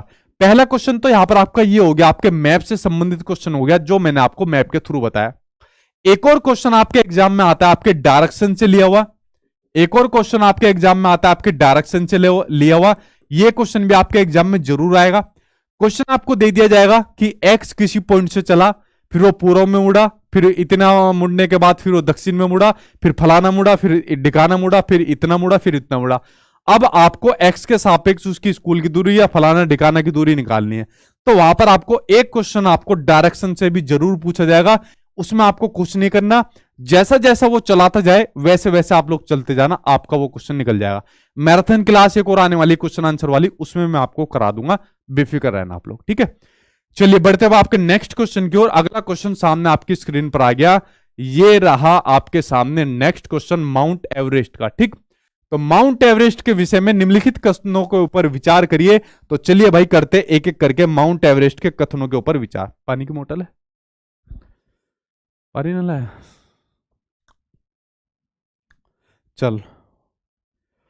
चलिए भाई देखते हैं इसके ऊपर, ठीक। माउंट एवरेस्ट के ऊपर, माउंट एवरेस्ट हमारे देश का भाग है। भाई हमारे देश का भाग नहीं है, ये किसका भाग है, हमारे देश का नहीं, ये है आपके नेपाल का भाग। किसका, नेपाल का भाग। और नेपाल में माउंट एवरेस्ट को क्या बोलते हैं, नेपाल में माउंट एवरेस्ट को बोलते हैं सागर माथा। क्या बोलते हैं नेपाल में, सागर माथा इसको बोलते हैं। तो ये ऑप्शन आपका गलत हो गया। इसकी चौटाई कह रहा हूं, इसकी चोटी की ऊंचाई आपकी 8,900 मीटर है। अब देखो एक बात आपको बताता हूं, कई वीडियो में भी आपको बता चुका हूं, माउंट एवरेस्ट की जो आपकी ऊंचाई है एनसीईआरटी के अंदर 8,848 आपको मीटर दी हुई है। लेकिन भाई साहब सीबीएसई वालों ने कमाल करा हुआ है पेपर के अंदर, 8,848 मीटर भी माना हुआ है, 8,850 मीटर भी माना हुआ है, और 8,890 मीटर भी माना हुआ है। तो तीन तीन इन्होंने नापे हुए। इन्होंने पता है क्या काम करा, पहले इन्होंने अपना एक आदमी भेजा, उसने कुछ मीटर और ऊंचाई नापी, फिर दूसरा आदमी भेजा, उसने कुछ और नापी, फिर तीसरा आदमी भेजा। तो इनके आदमियों ने अलग अलग ऊंचाई नापी थी, ठीक है। मजाक कर रहा हूं, कभी सच में नाप लो। असल में इन्होंने जो आंसर की निकाली उसमें तीन तीन आंसर इन्होंने बता दिए। अब आप लोग मेरी बात ध्यान से सुनना। सबसे पहले आपको आंसर मानना है 8,848 मीटर। अगर आपको अपने ऑप्शन में 8,048 मीटर नहीं दिया हुआ और 8,850 या 8,900 मीटर दिया हो, तो आप लोग फिर इनमें से किसी एक को सही मान लेना, वो भी आपका आंसर सही माना जाएगा। क्योंकि फिर मैं चैलेंज करवा सकता हूं कि भाई अगर आपने एनसीईआरटी का 8,848 मीटर नहीं माना तो फिर आप बच्चों के गलत नहीं कर सकते, क्योंकि आपने अपने आंसर की में इन दोनों को भी सही माना है, ठीक है। क्योंकि इसमें फिर बच्चे की गलती नहीं है। जब आपने अपनी आंसर की में 3-3 आंसर सही माने तो बच्चा फिर किसको सही मानेगा, ठीक है। तो आपको पहले 8,848 सही मानना है, बाद में फिर इन दो को आपको सही मानना है, ठीक है। क्योंकि इसका आंसर इन्होंने सीबीएसई वालों ने सही माना है। पिछली बार इन्होंने कमाल कर दिया था, इतने गलत आंसर दिए थे, बस उसकी क्या ही कही जाए, ठीक है। चलिए, बछेंद्री पाल इस पर्वत की चोटी पर कदम रखने वाली भारत की पहली महिला बनी। ये बात बिल्कुल सही है। एनसीईआरटी के अंदर बछेंद्री पाल जी का पूरा वर्णन दिया हुआ है कि किस प्रकार से उन्होंने माउंट एवरेस्ट की अपने जो यात्रा थी उसमें शुरुआत करा। तो पूरी की पूरी मैराथन वाली क्लास के अंदर मैंने उनका बारे में बताया हुआ है, तो जाकर जरूर देख लेना, क्योंकि एक क्वेश्चन के माध्यम से कंप्लीट नहीं हो पाएगा, ठीक है। इस पर्वत की चोटी पर हमारे देश का राष्ट्रीय ध्वज सबसे पहले 23 मई 1994 नहीं 1984 को दोपहर को गाड़ा गया था 1:07 पर। किस पर? 1:07 पर गाड़ा गया था। तो ये ऑप्शन आपका गलत हो जाएगा, ठीक है। तो भाई आपके कौन सा सही है? आपका ये वाला सही माना है बोर्ड ने, बी वाला, और आपका कौन सा सही माना है? सी वाला सही माना है। तो बी और सी सिर्फ सही है और बाकी आपके ये दोनों के दोनों गलत है, ठीक। तो ये आपका माउंट एवरेस्ट से संबंधित जो चीज थी वो मैंने आपको बता दी। चलिए बढ़ते अब आपके नेक्स्ट क्वेश्चन की ओर। नेक्स्ट क्वेश्चन देखते हैं आपका क्या दिया हुआ है। अगला क्वेश्चन सामने आपकी स्क्रीन पर आ गया। यार देखो, कोई अगर छोटा सा बच्चा देख रहा होगा इस क्वेश्चन को तो अपने घर के अंदर उससे करवा लेना, वो भी सही दे देगा। आप लोग इसका गलत मत दे देना। बट ये क्वेश्चन पिछली बार आपके ऑनलाइन एग्जाम में कई बार ये क्वेश्चन पूछा गया। ये आपके ट्रांसपोर्ट से संबंधित क्वेश्चन था, तो इसके ऊपर सिंपल सा इसका आंसर निकाल देना। मैंने इसको इसलिए इंक्लूड किया हुआ है क्योंकि एक्सपेक्टेड क्वेश्चन है, ठीक है। और एक्सपेक्टेड क्वेश्चन में कई बार ये क्वेश्चन पूछा गया, तो मैंने सोचा क्यों ना इंक्लूड कर दूं। देखिए, ट्रांसपोर्ट का क्वेश्चन है। जैसे दिया हुआ है कि निम्नलिखित में से कौन सी एक परिवहन यानी ट्रांसपोर्ट की अन्य 4 विधाओं में से भिन्न है यानी कि अलग है? ट्रेन, बस, जहाज, तांगा, साइकिल या रिक्शा। अब देखिए, जितनी भी चीजें होती है वो आपकी कहां पर चलती है? जमीन पर चलती है, थल पर चलती है। लेकिन जहाज किस में चलता है? जहाज आपका पानी के अंदर चलता है। तो जहाज कैसा है इनमें? जहाज इनसे डिफरेंस है यानी कि अलग है। तो आंसर आपका जहाज आंसर यहां पर आपका सही हो जाएगा, ठीक है। ये बात आपका हो गया। चलिए बढ़ते हुए आपके नेक्स्ट क्वेश्चन की ओर। अगला क्वेश्चन सामने आपकी स्क्रीन पर आ गया। ये रहा आपका नेक्स्ट क्वेश्चन, ठीक। एक काम करे, फोन करवा दे, पानी की बोतल ले, अभी चलेगी क्लास, गला सूख गया मेरा, फोन करवा दे। अगला क्वेश्चन सामने आपकी स्क्रीन पर आ गया कि एक ऐसा नाच जिसमें जमीन पर बांस की डंडी लेकर 2-2 लोगों की जोड़ी आमने सामने बैठती है, ढोल की ताल पर डंडियों को जमीन पर पीटते हैं तथा ताल के अनुसार डंडियों के बीच लोग एक कतार में खड़े होकर कूदते हैं और नाचते हैं। इस नाच का नाम तथा उस राज्य का नाम जाके लोग इसे नाचते हैं उसको क्या कहते हैं? उस नाच का नाम आपको बताना है। तो चलिए इसका सही आंसर क्या हो जाएगा वो आप लोगों को बताना है। पहला है तोरंग। नहीं, तोरंग आपका एक सेंटर था जो आपका सूर्यमणि ने खोला था, एक केंद्र था जो आपका सूर्यमणि ने खोला था कि जो आपके कुड़ुक समुदाय के जो लोग हैं, जो उनकी भाषा है, संस्कृति है, समुदाय है, पहनावा है, या जितने भी उनके समुदाय से जुड़ी जो चीजें है वो उनके सेंटर में रखी जाए, उस केंद्र में रखी जाए और उनके बारे में वहां के लोग बाग जो है वो उस चीजों को जान पाए, ठीक है। तो सूर्यमणि की जो स्टोरी है वो मैंने एनसीईआरटी वाली वीडियो के अंदर भी बताया हुआ था, तो वो आपका सेंटर है, ठीक है। कुड़ुक बेसिकली आपकी भाषा होती है, जो आपके झारखंड की जो भाषा होती है, कुड़ुक आपकी भाषा होती है, ठीक है। ये डांस आपका चोराव डांस जो आपके मिजोरम के लोग गाते हैं फसल को काटने के बाद। जब वहां के मिजोरम के लोग फसल काट ले तो वहां के बाद वो डांस करते हैं, उस डांस का नाम आपका चोराव डांस। अच्छा, ये क्वेश्चन कभी कभी ये आ जाता है कि जो एक चोराव डांस है उस डांस की क्या क्या विशेषताएं होती है। तो ये सभी आपकी विशेषताएं होती है, आपके चोराव डांस की आपकी विशेषताएं होती है। अगर मैं मिजोरम की बात करूं तो देखिए, मिजोरम में क्या होती है? मिजोरम में आपकी मिजो भाषा बोली जाती है। कौन सी? मिजोरम में आपकी मिजोरम भाषा बोली जाती है। मिजोरम में लगभग आपकी 1/3 आपकी जो आपकी पॉपुलेशन है वो आपकी जंगल में रहती है। मुख्य फसल की बात करूं तो वह आपकी चावल आपकी मुख्य फसल है आपकी। उसके बाद बात करूं तो यहां पर आपकी झूम खेती होती है, ठीक है। अच्छा, झूम खेती के अंदर बच्चों को बहुत कंफ्यूजन होती है। अगर ऑप्शन के अंदर आपको पूछा जाए झूम खेती कहां पर होती है, अगर ऑप्शन में वहां पर आपको दिए हुए नॉर्थ ईस्ट, यानी जो पूर्वोत्तर के जो आपके राज्य है, जो 7 स्टेट है, 7 सिस्टर के नाम से जो जाने जाते हैं आपके, असम, मेघालय, त्रिपुरा, अरुणाचल प्रदेश वगैरह, ये आपके जो 7 सिस्टर है, 7 आपके स्टेट है। अगर आपको नॉर्थ ईस्ट दे दिया तो उस पर टिक कर देना। अगर आपका पर्टिकुलर स्टेट पूछ ले तो झूम खेती जो होती है आपकी मिजोरम के अंदर, आपकी झूम खेती आपकी पूछी जाती है, ठीक है। तो ये हो गई आपकी झूम खेती। और उसके अलावा यहां पर जो खेती होती है वो आपकी लॉटरी सिस्टम के माध्यम से होती है। कौन कैसी होती है? लॉटरी सिस्टम के माध्यम से आपकी खेती होती है कि अच्छा इस बार फसल की बारी मेरी है, और जैसे लॉटरी कराते तो फसल की बारी इस बार मेरी है, नेक्स्ट टाइम अगली बार तुम्हारी होगी, ठीक है। उसके बाद जो है अगली बारी किसी की हो जाती है, उससे नेक्स्ट बारी फिर किसी और की हो जाती है। ठंडा है गर्म है?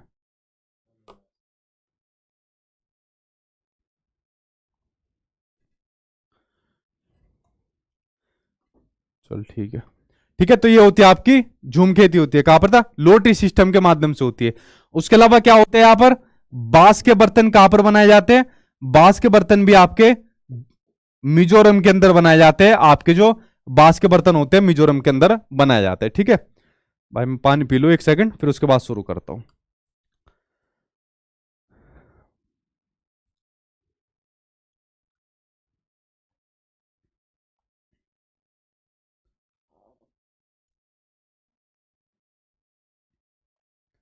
सर आपके साथ पेपर सोल्व करते हैं तो मार्क्स बहुत अच्छे आते हैं, खुद से सोल्व करते हैं तो कम आते हैं। भाई मैं टीचर के साथ तो ज़्यादा ही आते हैं, वो तो सभी के साथ है। सर मेरी बेटी है, वो आपकी क्लास भी लगातार देखती है, 7 साल की है, रूपा चौहान। थैंक यू मैडम, आपकी बेटी को बहुत सारा प्यार। बहुत बच्चे हैं मतलब जो मतलब घर के अंदर जो छोटे बच्चे भी है वो क्लास देखते हैं जब ईवीएस की क्लास चलती है तो बहुत काफ़ी बच्चे हैं जो क्लास देखते हैं ईवीएस वाली।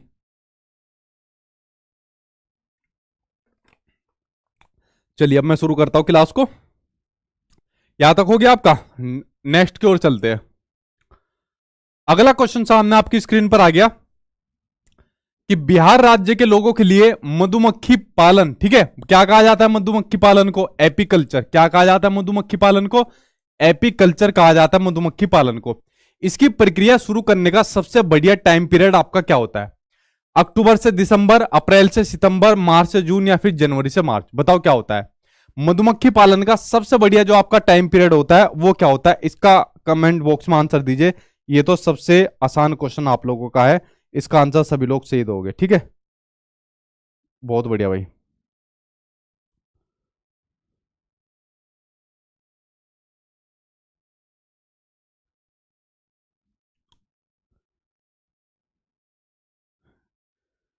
ठीक है, ठीक ठीक, ये तो वैसे भी बहुत आसान है भाई। अक्टूबर से दिसंबर मधुमक्खी पालन कितनी बार बता चुका हूं। देखो मधुमक्खी पालने के लिए किसका यूज किया जाता है? मधुमक्खी पालने के लिए लीची के फूलों का यूज किया जाता है। किसका यूज किया जाता है? मधुमक्खी पालने के लिए लीची के फूल का यूज किया जाता है, ठीक है। लीची के फूलों को वजह से क्या होती है? मधुमक्खी अट्रैक्ट होती है, वहां जाके इसके फूलों को, रसों को चूसती है, ठीक है। और लीची के फूल कहाँ उगाए जाते हैं? लीची के फूल आपके सबसे ज्यादा फरवरी के अंदर आपके उगाए जाते हैं। कहां पर उगाए जाते हैं? आपके फरवरी के अंदर आपके लीची के फूल उगाए जाते हैं। कहां पर उगाए जाते हैं? आपका बिहार के अंदर। बिहार के अंदर एक आपका जिला पड़ता है, कौन सा जिला है आपका? मुजफ्फरपुर जिला है। कौन सा? मुजफ्फरपुर जिला है, उसके अंदर एक आपका गांव है बोचाहा गांव। कौन सा गांव? आपका एक बोचाहा गांव है, उसके अंदर सबसे ज्यादा आपके लीची के फूल आपको उगाए जाते हैं, या कहे आपका मधुमक्खी पालन आपका सबसे ज्यादा वहीं पर होता है आपका, ठीक है। और कौन सा मधुमक्खी के डंक में कौन सा एसिड पाया जाता है? आपका फार्मिक एसिड सबसे ज्यादा पाया जाता है। आपका मधुमक्खी के डंक में आपका सबसे ज्यादा एसिड आपका इसी के अंदर पाया जाता है, ठीक है। तो ये बात हो गई आपके मधुमक्खी पालन से, जो आपकी मेन मेन बातें थी वो मैंने आपको बता दी। अच्छा, जब मधुमक्खी पालन होता है तो जो इसका छत्ता जो होता है, मधुमक्खी पालन का जो छत्ता होता है, उसमें जो सारा जो काम करती है वो काम कौन करती है? वो वहां पर सारा काम करती है जो फीमेल आपकी वो होती है, मधुमक्खी होती है। तो जो मेल होती है ना, इनका कोई भी काम नहीं होता, ठीक है। मेल का वहां पर कोई काम नहीं होता, सारा का सारा काम आपकी फीमेल ही करती है, ठीक। तो ये कुछ बातें थी आपकी मधुमक्खी पालन से संबंधित जो मैंने आपको बताई। तो बाकी सब चीजें मैंने आपको डिटेल में आपकी मैराथन में कराई भी हुई है और नोट्स के अंदर आपको दी भी हुई है। बढ़ते अब आपके नेक्स्ट की ओर, अगले के ऊपर एक बार नजर डालते हैं। हाँ, बक्से का तो प्रयोग भाई क्या ही किया जाता है, चीनी का घोल डाल के, वो बात बिल्कुल सही है आपकी। चलिए अगला आपके सामने दिया हुआ है, पोचमपल्ली एक शहर है। देखा, पोचमपल्ली का आपका एक चैप्टर दिया हुआ है, चैप्टर नंबर आपका 23, या आपका एनसीईआरटी के अंदर एक आपका चैप्टर दिया हुआ है 23। एक शहर है जहां के ज्यादातर लोग परिवार कैसे है, बुनाई का काम करते हैं, यानी कि क्या है आपके बुनकर है, क्या है आपके बुनकर है, यानी कि बुनाई का काम करते हैं, ठीक है। और एक विशेष प्रकार का वस्त्र वह बुनते हैं जो आपका पोचमपल्ली कहलाता है, या फिर एक नया नाम देखने को मिला पिछली बार, कलमकारी के नाम से। किसके नाम से, आपका कलमकारी के नाम से, ठीक है। और यह शहर जहां सुंदर क्या मिलते हैं, ज्यादातर साड़ियां, बहुत ही फेमस साड़ियां मिलते हैं, चमकदार सुंदर अट्रैक्टिव साड़ियां जहां पर देखने को मिलती है, ठीक है, उसके लिए बड़ा फेमस है। तो ये कहां पर है आपका, किस स्टेट के अंदर है, केरल, कर्नाटक, तमिलनाडु या तेलंगाना? तो ये है भाई आपका तेलंगाना के अंदर। आंसर हो जाएगा आपका फोर्थ आंसर आपका सही हो जाएगा, ठीक है। आपका साड़ियों के लिए, आपका बुनकारी के लिए आपका बड़ा फेमस है, आपका जो आपका तेलंगाना के अंदर पड़ता है आपका, ठीक है। चलिए बढ़ते अब आपके नेक्स्ट क्वेश्चन की ओर। अगला क्वेश्चन सामने आपकी स्क्रीन पर आ गया, चांगपा आदिवासी लोग, ठीक है। चांगपा आदिवासी लोग कहां पर पड़ते हैं, जल्दी कमेंट बॉक्स के अंदर बताइए। चांगपा आदिवासी लोग जो पर्वतों पर रहते हैं, ये बड़े तिकोनी आकृति के टेंटों का उपयोग करते हैं, जिनको क्या कहा जाता है, रेबो कहा जाता है। क्या कहा जाता है, रेबो कहा जाता है। उसके लिए टेंटों का उपयोग करते हैं जो उन्हें अत्यधिक ठंड से बचाते हैं। इन टेंटों का डिजाइन कितने साल पुराना है, 1000 वर्ष से भी पुराना, बिल्कुल सही। कितना पुराना है, 1000 साल से भी पुराना। देखिए, चांगपा आदिवासी के लोग कहां पर रहते हैं, ये रहते हैं आपके लद्दाख के अंदर रहते हैं। चांगपा जनजाति के लोग कहां रहते हैं, लद्दाख के अंदर आपके रहते हैं चांगपा जनजाति के आपके जो लोग रहते हैं। उसके अलावा जो ये टेंट बनाते हैं, उस टेंट का जो डिजाइन है आपका, वो आपका 1000 साल से भी आपका पुराना है, आपका चांगपा जनजाति के लोगों का जो आपका डिजाइन रहता है। अच्छा, मैंने आपको एक पश्मीना सोल भी आपको बताई थी इनसे संबंधित, ठीक। तो पश्मीना सोल भी आपके कौन बनाते हैं, चांगपा जनजाति के लोग बनाते हैं पश्मीना सोल, ठीक। पश्मीना सोल चांगपा जनजाति के लोग बनाते हैं। और कितना टाइम लगता है इसको बनाने में, 250 घंटे लगते हैं इसको बनाने में। और कितने स्वेटर के बराबर होती है, ये 6 स्वेटर के बराबर होती है। अब देखो, जो पश्मीना सोल बनाई जाती है ना, पश्मीना सोल आपकी मशीन से नहीं बनाई जा सकती, तो इसको हाथों से ही बनाया जाता है। और मेरे ख्याल से अभी तक कोई ऐसी टेक्नोलॉजी नहीं बनी है कि इसको मशीनों से नहीं बनाया जा सके, क्योंकि मेरी इंफॉर्मेशन में नहीं है, क्या पता बनी भी गई हो, लेकिन मेरी इंफॉर्मेशन में नहीं है। तो हाथों से बनाने की वजह से इसको बहुत ज्यादा टाइम लगता है पश्मीना सोल को। तो इसलिए क्या होता है, इस पश्मीना सोल में बनने में 250 घंटे लग जाते हैं। सॉरी, मैंने 2.5 घंटे बोल दिया, 250 घंटे इसमें लग जाते हैं, ठीक है। तो 250 घंटे में सिर्फ एक पश्मीना सोल बनकर तैयार होती है। और ये इतनी गर्म होती है कि 6 स्वेटर एक तरफ और आपकी एक पश्मीना सोल आपकी एक तरफ। उसके अलावा ये जिस आपकी बेड से बनती है ना, उसका एक बाल आपका, ओ सॉरी, उसका 6 बाल आपके हमारे एक बाल के बराबर होते हैं। उसके 6 बाल और हमारा एक बाल आपके बराबर होते हैं, जो आपकी पश्मीना सोल जो बनाई जाती है। और जिस आपकी भेड़ से बनाई जाती है ना, वो पता है ऊपर कितनी ऊंचाई पर रहती है, पहाड़ों पर, वो ऊपर ऊंचाई पर रहती है आपके 5000 मीटर आपके ऊंचाई पर रहती है। इतनी ऊंचाई पर रहती है जिसकी भेड़ से, उससे बालों से ये आपकी पश्मीना सोल को आपको बनाया जाता है, ठीक है। तो ये बात होगी आपकी चांगपा आदिवासी के जो लोग रहते हैं आपके, ठीक है। चलिए बढ़ते अब आपके नेक्स्ट क्वेश्चन की ओर। अगला क्वेश्चन सामने आपकी स्क्रीन पर क्या आ गया, साइंस में सर बहुत प्रॉब्लम आ रही है, साइंस मैराथन करा दीजिए। देखिए, साइंस के लिए मैंने सिंपल बता रहा हूं, 2 काम आप कर लीजिए। मैंने जो आपको नोट्स दे रखे हैं उसके अंदर आप पहले जो क्वेश्चन आंसर आपको करा रखे पहले उनको कर लीजिए। उसके बाद फिर वो एनसीईआरटी दे रखी है उसको आप कर लीजिए। और बाइलिंगुअल में दे रखी है, हिंदी में भी इंग्लिश में भी। और कुछ नहीं करना आपको, क्योंकि मैराथन से मैंने सोशल साइंस वालों को भी कहा था कि सोशल साइंस की इतनी सारी किताब है, एक मैराथन में कंप्लीट नहीं होने की। जैसे मैंने सीडीपी करा दी, ईवीएस करा दी, हिंदी करा दी, वो नहीं होनी की उसके अंदर। क्योंकि यार मेरी सीधी सी आदत है, मैं झूठ बोल के ये नहीं कह सकता यार मैं एक मैराथन में सोशल साइंस पूरी कंप्लीट करा दूंगा, या एक मैराथन के अंदर साइंस पूरी कंप्लीट करा दूंगा। बाकी सब में मैंने कह दी, मैंने सीडीपी पूरी कंप्लीट करा दी, उससे बाहर पेपर आप दिखा देना, कोई 1-2 नंबर आगे आ गया उसकी मैं गारंटी नहीं लेता, वो तो कहीं से भी आ सकता है। लेकिन सीडीपी में उससे बाहर दिखा देना अगर आप पेपर, अगर कोई आपको दिख जाए आपके एग्जाम के अंदर, ठीक है। लेकिन सोशल साइंस आ गई, साइंस आ गई, तो मैं ऐसे झूठ बोल के नहीं कह सकता यार उसमें से आ जाए। तो उसमें से आपको नोट्स में से हेल्प लेनी पड़ेगी, तो ऐसे मैं झूठ नहीं बोल सकता कि बस इसको कर लो और आपका काम हो जाएगा। बाकी मैराथन में मेरा पूरा कॉन्फिडेंस है, उससे बाहर नहीं आएगा आपका। जो मैंने आपको चीजें कराई है, तो उसमें आप नोट्स में से क्वेश्चन आंसर प्रैक्टिस करिए, फिर उसके बाद आप लोग एनसीईआरटी जो आपको दे रखी है उसको आप लोग लगाइए, तब आपको पूरा हेल्प करेगा। फिर उसके बाद आप लोग मेरी मैराथन देख लीजिए जो मैंने यूट्यूब पर कराई है, ठीक है। ऐसा आप लोग चीजें करिए तो आपको पूरा बेनिफिट मिलेगा। बाकी जो और सब्जेक्ट की मैंने मैराथन कराई हुई है वो देखना, वहां से कितनी चीजें आपके एग्जाम में आएगी, तो थोड़ा सा क्लियरिटी करिए, क्योंकि एक मैराथन से सारी सोशल साइंस होगी, सारी आपकी साइंस होगी, या जो पेपर 2 का आपका वो हो गया, पेपर 2 हो गया, वो पूरा क्लियर नहीं कराया जाता। अगर मैं बोल रहा हूं कि एक मैराथन क्लास में मैं पूरी सोशल साइंस करा दूंगा, तो मैं झूठ बोल रहा हूं, ठीक है, क्लियर मैं झूठ बोल रहा हूं, मैं इस बात को कहता हूं। तो वो काम मैं कभी कर ही नहीं सकता, ना मैं बोलता। ये बात मैंने सोशल साइंस वालों को भी कही थी, आपको भी बोल रहा हूं। लेकिन अगर मैं बोल रहा हूं सीडीपी की मैराथन क्लास कर लो, उससे बाहर पेपर नहीं आएगा, तो भाई आएगा नहीं। एक दो क्वेश्चन को छोड़कर आपका उससे बाहर नहीं आएगा। सेम आपके एवीएस का हो गया, या आपकी और जो मैराथन क्लास मैंने दी है, ठीक है। तो थोड़ा सा आपको रियलिटी में रहना जरूरी है, और थोड़ा रियलिटी में रहकर चलिए, थोड़ा सा चीज आपको खुद से भी करनी पड़ेगी इसके अंदर, ठीक है। अगला क्वेश्चन देखिए, नोट्स के अंदर जाइए, क्वेश्चन आंसर पहले प्रैक्टिस करिए जो आपको ऑनलाइन एग्जाम में पूछे गए, देन उसके बाद आप एनसीईआरटी के अंदर आइए, क्योंकि एक मैराथन क्लास से सभी नहीं हो पाएगी, चाहे मैं 10 घंटे के अंदर भी आपको खड़ा होकर चीजें करा दूं, ठीक है। तो थोड़ा सा एफर्ट आपको मानने पड़ेंगे उसके अंदर। अगला क्वेश्चन सामने आपकी स्क्रीन पर आ गया, इसके ऊपर एक बार नजर डालते हैं कि वह जंतु कौन सा है जो अपने कानों को अलग अलग दिशाओं में बहुत अधिक घुमा लेता है और जो बाहर की ध्वनि को इकट्ठा करने में उसकी सहायता करता है, वो आपको बताना है वो कौन सा है। लंगूर है, स्लोथ है, कुत्ता है, या फिर बाघ है? बताइए इससे आंसर क्या होगा। देखो लंगूर क्या काम करता है, लंगूर जब खतरा आता है तो खतरा आने पर अलर्ट करने का काम कौन करता है, लंगूर करता है। जैसे कोई बाघ आ गया, शेर आ गया, तो अलर्ट कर देता है कि भाई सावधान हो जाओ, आ गया खतरनाक जानवर आ गया, तो अलर्ट करने का काम कौन करता है, लंगूर करता है। उसके अलावा स्लोथ का मैंने आपको बता दिया, भालू जैसा दिखने वाला जानवर, सुस्त जानवर, सारी चीज मैंने आपको बताई दिया इसके बारे में। कुत्ते के अंदर आपकी सूंघने की पावर रहती है, तो इन तीनों के बारे में आपके एनसीईआरटी के अंदर दिया हुआ है। बात करें आपके बाघ की, ठीक है, तो ये जानवर है आपका बाघ, जिसके अंदर क्या रहती है, अपने कानों को अलग अलग दिशाओं में बहुत अधिक घुमा लेता है और बाहर की ध्वनि को इकट्ठा करने में उसकी आपकी सहायता करता है। बाघ जो होता है हमसे 6 गुना ज्यादा तक देख पाता है, किसके अंदर, अंधेरे में। अंधेरे में हमसे यानी मनुष्य में हमसे ज्यादा 6 गुना अधिक क्लियरिटी के साथ देख पाता है, 6 गुना ज्यादा दूर तक देख पाता है जो आपका बाघ होता है।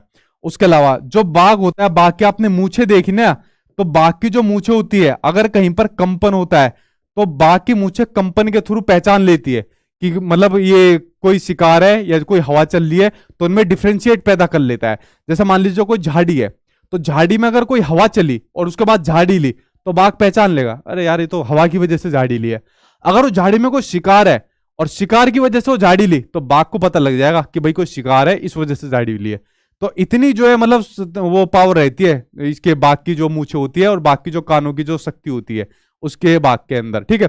और बाघ की जो आवाज होती है ना, बाघ की आवाज जो होती है उसके अंदर ये चेंज करता रहता है, बाघ की आवाज के जो होती है उसके अंदर चेंज करता रहता है, कभी गुर्राएगा। और देखो एक चीज और बताओ, बाघ के अंदर, बाघ भी भाई है तो आदमी, मान लो इसे गुस्सा आ जाएगा तो गुर्रा आ जाएगा, अगर ये अपनी बाघिन के सामने रहेगा तो अपनी आवाज को धीमा कर लेगा, तो भाई है तो आदमी, मैन विल बी मैन का ये भी कॉन्सेप्ट फॉलो करता है, उसके सामने नहीं गुर्राएगा ये जो आपका बाघ होता है। उसके अलावा बाघ जो होता है ना, अपने इलाके में मुंह तो छोड़ के बता देता है कि ये इलाका भाई मेरा है, इसमें दूसरे को आने की इजाजत नहीं है। अगर कोई बाघ दूसरा भी आता है और वो पहचान लेता है सूंघ कर कि भाई यहां पर ये है, कोई और भी बाघ है, फिर दूसरे बाघ के ऊपर डिपेंड करता है वो एंट्री लेना चाहता है या नहीं लेना चाहता। अगर वो एंट्री लेगा तो फिर उसे इससे फाइट करनी पड़ेगी उस इलाके में अपना प्रभुत्व जमाने के लिए, उसमें अपना कब्जा हासिल करने के लिए, ठीक है। तो बाघ के बारे में कुछ महत्वपूर्ण चीजें थी जो मैंने आपको बता दी। चलिए बढ़ते भाई अगले के ऊपर। हाँ, बाघ इनको बुलाने के लिए आवाज भी, ठीक है यार, बहुत खतरनाक हो सारे के सारे। अगला क्वेश्चन देखिए सामने आपकी स्क्रीन पर आ गया।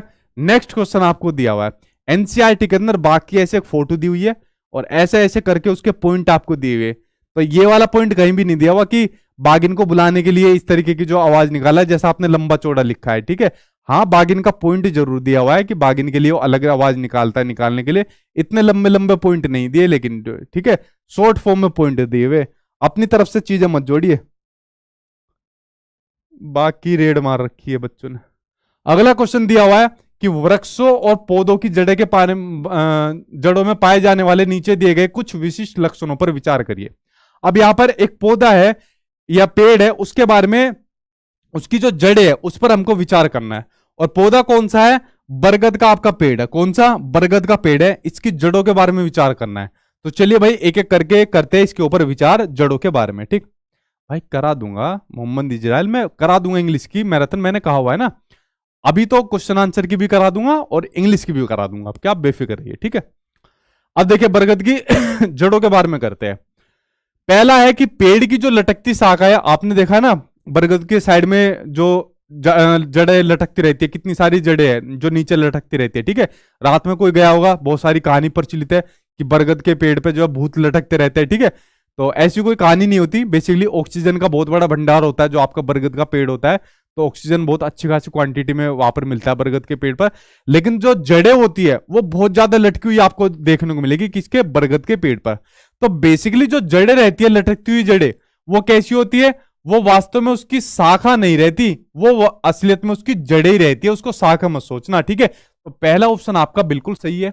जड़ों की लंबाई पेड़ की ऊंचाई की लगभग 30 गुना होगी, ये ऑप्शन बिल्कुल गलत है। 30-40 गुना का कोई मैटर नहीं है, वो तो कितनी भी हो सकती है। जड़ों द्वारा पेड़ों को मजबूत खंभों की तरह आपकी क्या देती है? सहारा देती है, सपोर्ट देती है, ये बिल्कुल सही है। वो जड़ें क्या रहती है? एक तरीके से सपोर्ट सिस्टम रहती है आपके बरगद के लिए, ये आपका सही है। जड़ों द्वारा खाद्य सामग्री का भंडारण करना, ये आपका गलत है। यहां पर आपका ये भी आपका पॉइंट दिया जाता था, जैसे आपका पिछली बार ऑफलाइन एग्जाम होता था कि ह्यूमस प्रदान करती है जड़ों के लिए, या किसी आपका सपोर्ट सिस्टम प्रदान करती है, खास सामग्री के लिए आपका यूज करती है, जैसा आपका ये पूछ लिया। कोई यूज नहीं करती, बस आपके सपोर्ट सिस्टम के लिए होती है, जो आपका बरगद का आपका पेड़ होता है, जो आपकी जड़ें होती है। ठीक है, आपका लटकती जड़ों का बढ़ते बढ़ते जमीन के अंदर चले जाना, ये भी आपका क्या हो जाएगा? सही हो जाएगा। ये जमीन के अंदर चली जाती है, जो आपकी जड़ें होती है बरगद की। ठीक है, तो भाई 2 सही है, 2 गलत है। ये आपका गलत है, बी और डी, और ए और ये आपका ई आपका सही है। ठीक, बरगद की जड़ों में नहीं नहीं, ए सी ई, सॉरी ए सी ई आपका सही है। सी को तो मैं भूल ही गया था, ए सी ई आपका सही है। ठीक है, चलिए बढ़ते हैं आपके नेक्स्ट क्वेश्चन की ओर। अगला क्वेश्चन सामने आपकी स्क्रीन पर आ गया, ये रहा आपका नेक्स्ट क्वेश्चन। इसके ऊपर नजर डालिए अगले क्वेश्चन की ओर।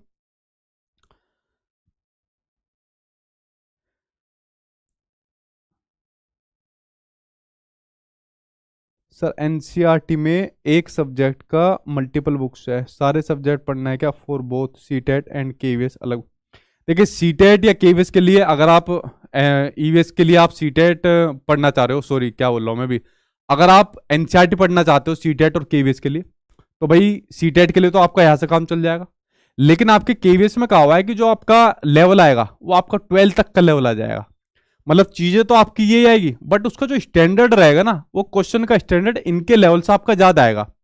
तो उसके लिए मैं आपको कुछ रिसोर्स बताऊंगा, कुछ संसाधन बताऊंगा, 2-4 दिन का वेट करो, वो आपको चीजें बताऊंगा आपके पर्टिकुलर सब्जेक्ट के लिए। चीजें ये तो आपको आएगी, लेकिन इसका स्टैंडर्ड जो रहेगा ना वो आपका बहुत हाई रहेगा। तो सीटेट के चक्कर में मत रह जाना केवीएस वालों आप लोग, कि खाली सीटेट का ये काम कर लेंगे और हमारा काम चल जाएगा, ये गलत फहमी में मत रहना। चीजें मैं आपको बताऊंगा आपको क्या क्या करनी है। ठीक है, आप उसके लिए मुझे थोड़ा अलग से टाइम देना। ठीक, लेकिन सीटेट वालों के लिए आप लोग बेफिक्र रहना, यही आपका आएगा। देखिए अगला क्वेश्चन देखिए सामने आपकी स्क्रीन पर आ गया। हमारे देश के राष्ट्रपति द्वारा 5वीं की पुस्तक में दिए गए पाठ का एक शीर्षक है, कौन सा शीर्षक है? बूंद बूंद बूंद दरिया दरिया मच्छरों की दावत, उसी से ठंडा उसी से गर्म। देखिए एक चैप्टर है क्लास 5th के अंदर, एक चैप्टर है चैप्टर नंबर 15। ठीक है, आई थिंक चैप्टर नंबर 15 ही है जहां तक मुझे कंफर्म है। तो चैप्टर नंबर 15 है क्लास 5th के अंदर, उस चैप्टर का नाम है आपका उसी से ठंडा उसी से गर्म। डॉक्टर जाकिर हुसैन, ठीक है, डॉक्टर जाकिर हुसैन जो हमारे देश के प्रेसिडेंट रहे, तो उन्होंने एक चैप्टर लिखा था, एक कहानी लिखी थी, वो उसी कहानी के ऊपर ये आपका चैप्टर है, उसी से ठंडा उसी से गर्म। अब देखो उनकी कहानी आपको बताता हूं, उसी पर आपका एक चैप्टर है, और कई बार क्वेश्चन यहां से आपके एग्जाम में आपका पूछा गया है इसी चैप्टर पर संबंधित, और सबसे ज्यादा इसी चैप्टर पर आपका पूछा गया है। कभी तो आपका ये पूछ लिया उसी से ठंडा उसी से गर्म आपका किस राष्ट्रपति पर आधारित है? डॉक्टर जाकिर हुसैन पर आधारित है। ये कहानी पर किस पर आधारित है वो आपको बताता हूं। देखो डॉक्टर जाकिर हुसैन ने कहानी लिखी जो आपके इस चैप्टर में दी हुई है, जिसका नाम है उसी से ठंडा उसी से गर्म। तो इस कहानी के बारे में एक एक करके आपको बता देता हूं, उसके ऊपर भाई एक बार नजर डालिए। अब एक लकड़हारा था, सर्दियों का टाइम था, जैसे भी सर्दी हो रखी है, तो लकड़हारा जब सर्दियों का टाइम था, रात के टाइम हो रखी थी, तो सर्दियों में क्या काम करते हैं, ऐसे अपने हाथ को फूंक मार रहा था, ऐसा फूंक मार रहा था। तो जब वो ऐसा फूंक मार रहा था तो एक छोटी सी हाइट का आदमी आया, उसके लिए कुछ बोतियाल करके कुछ शब्द दिया हुआ है। तो उसने कहा कि अरे मियाँ, तुम ये क्या काम कर रहे हो, ठीक है। तो उसने कहा कुछ नहीं। कह रहा अच्छा जनाब मैं आपसे एक सवाल पूछूं। उसने कहा हाँ भाई साहब पूछिए। तो उसने कहा आप ऐसे ऐसे फूंक क्यों मार रहे हो उसके अंदर। उसने कहा कि मुझे सर्दी लग रही है, और जब मैं इसको फूंक मार रहा हूं तो इसमें क्या हो रहा है, मुझे हाथों को गर्मी महसूस हो रही है। उसने कहा अच्छा अगर आप फूंक मार रहे हो तो इसमें गर्मी महसूस हो रही है। कह रहा हाँ मुझे गर्मी महसूस हो रही है। कह रहा अच्छा चलो ठीक है, तुम कर लो अपना काम कर लो, ठीक है। तो छोटी हाइट का आदमी चला गया वापस। उसके बाद अगले दिन क्या हुआ, वो जो लकड़हारा था, लकड़हारा आग पर आलू को गर्म कर रहा था। आलू हो गया ज्यादा गर्म हो गया। अब लकड़हारे को भूख लग रही थी, जब आलू ज्यादा गर्म हो गया तो वो आलू को खाने के लिए जैसे उसने लिया तो उसका मुंह जल गया। जब उसका मुंह जल गया लकड़हारे का, तो उसने क्या काम करा, आलू को फिर फूंक मारने लगा, फिर फूंक मारने लग गया। अब वो छोटी हाइट वाला आदमी फिर उसके बाद आया। उसने कहा जनाब यार एक बात पूछनी है, पूछ लो तुमसे। उसने कहा हाँ भाई साहब पूछो। उसने कहा यार कल तो तुम फूंक मार रहे थे, कल तुम्हें वो लग रही थी, क्या नाम है, सर्दी लग रही थी, आज तुम इस गर्म चीज में फूंक मार रहे हो। उसने कहा मैं इसमें फूंक इसलिए मार रहा हूं ताकि ये ठंडा हो जाए। तो जो छोटी हाइट वाला था उसको देखते देखते पीछे हटता चला गया। अब उस लकड़हारे ने कहा कि अरे जनाब तुम पीछे क्यों हटते जा रहे हो। उसने कहा तुम कोई जिन हो, तुम कोई भूत हो, तुम कोई प्रेत हो। उसने कहा मैं कोई जिन नहीं हूं, मैं कोई भूत नहीं हूं, मैं कोई प्रेत नहीं हूं भाई, मैं तो इसे ठंडा करने के लिए खा रहा हूं। कह रहा तो तुमने कल मुझसे झूठ क्यों बोला, कल तुम ठंडा करने के लिए अपने हाथ पे फूंक मार रहे थे, इसका मतलब तुम कल उसको ठंडा कर रहे थे गर्म फूंक मारकर। आज तुम गर्म चीज पर फूंक मार रहे हो, उसको ठंडा कर रहे हो। तो कभी तो तुम ठंडा कह रहे हो फूंक मारकर, कभी तुम उसे गर्म कह रहे हो। तो माजरा क्या है, तुम जिन भूत नहीं हो तो तुम हो क्या। तो ये कहानी डॉक्टर जाकिर हुसैन की आपकी एनसीईआरटी के अंदर डाली हुई है, जहां से इस कहानी पर आधारित आपकी जो ये होती है हवा होती है, गर्म होती है, इस पर आपको चीजों को दर्शाया हुआ है कि जो हवा हमारे एनवायरमेंट में घुलती है वो कब ठंडी हो जाती है, कब गर्म हो जाती है। इसको बच्चों को हमें कैसे एक्सप्लेन करना है, कैसे बच्चों को दर्शाना है, इस पर ये एक्टिविटी पर आधारित करके हमें उसको सिखाना है। तो इसके लिए इस कहानी को डाला गया था आपकी किताब के अंदर, ठीक है। तो ये एक कहानी थी जो मैंने आपको बताई। आई होप आपको मजा आया होगा, कहानी में मजा आता ही है भाई आपका, ठीक है। तो आंसर क्या है इसका, थर्ड आंसर आपका सही हो जाएगा। ये कई क्वेश्चन आपके एग्जाम में आए, पिछली बार ऑनलाइन में भी आया और ऑफलाइन में भी आपका पूछा जाता था, ठीक है। चलिए बढ़ते अब आपके नेक्स्ट क्वेश्चन की ओर। अगला क्वेश्चन सामने आपकी स्क्रीन पर आ गया। अगला क्वेश्चन आपको दिया हुआ है, ठीक।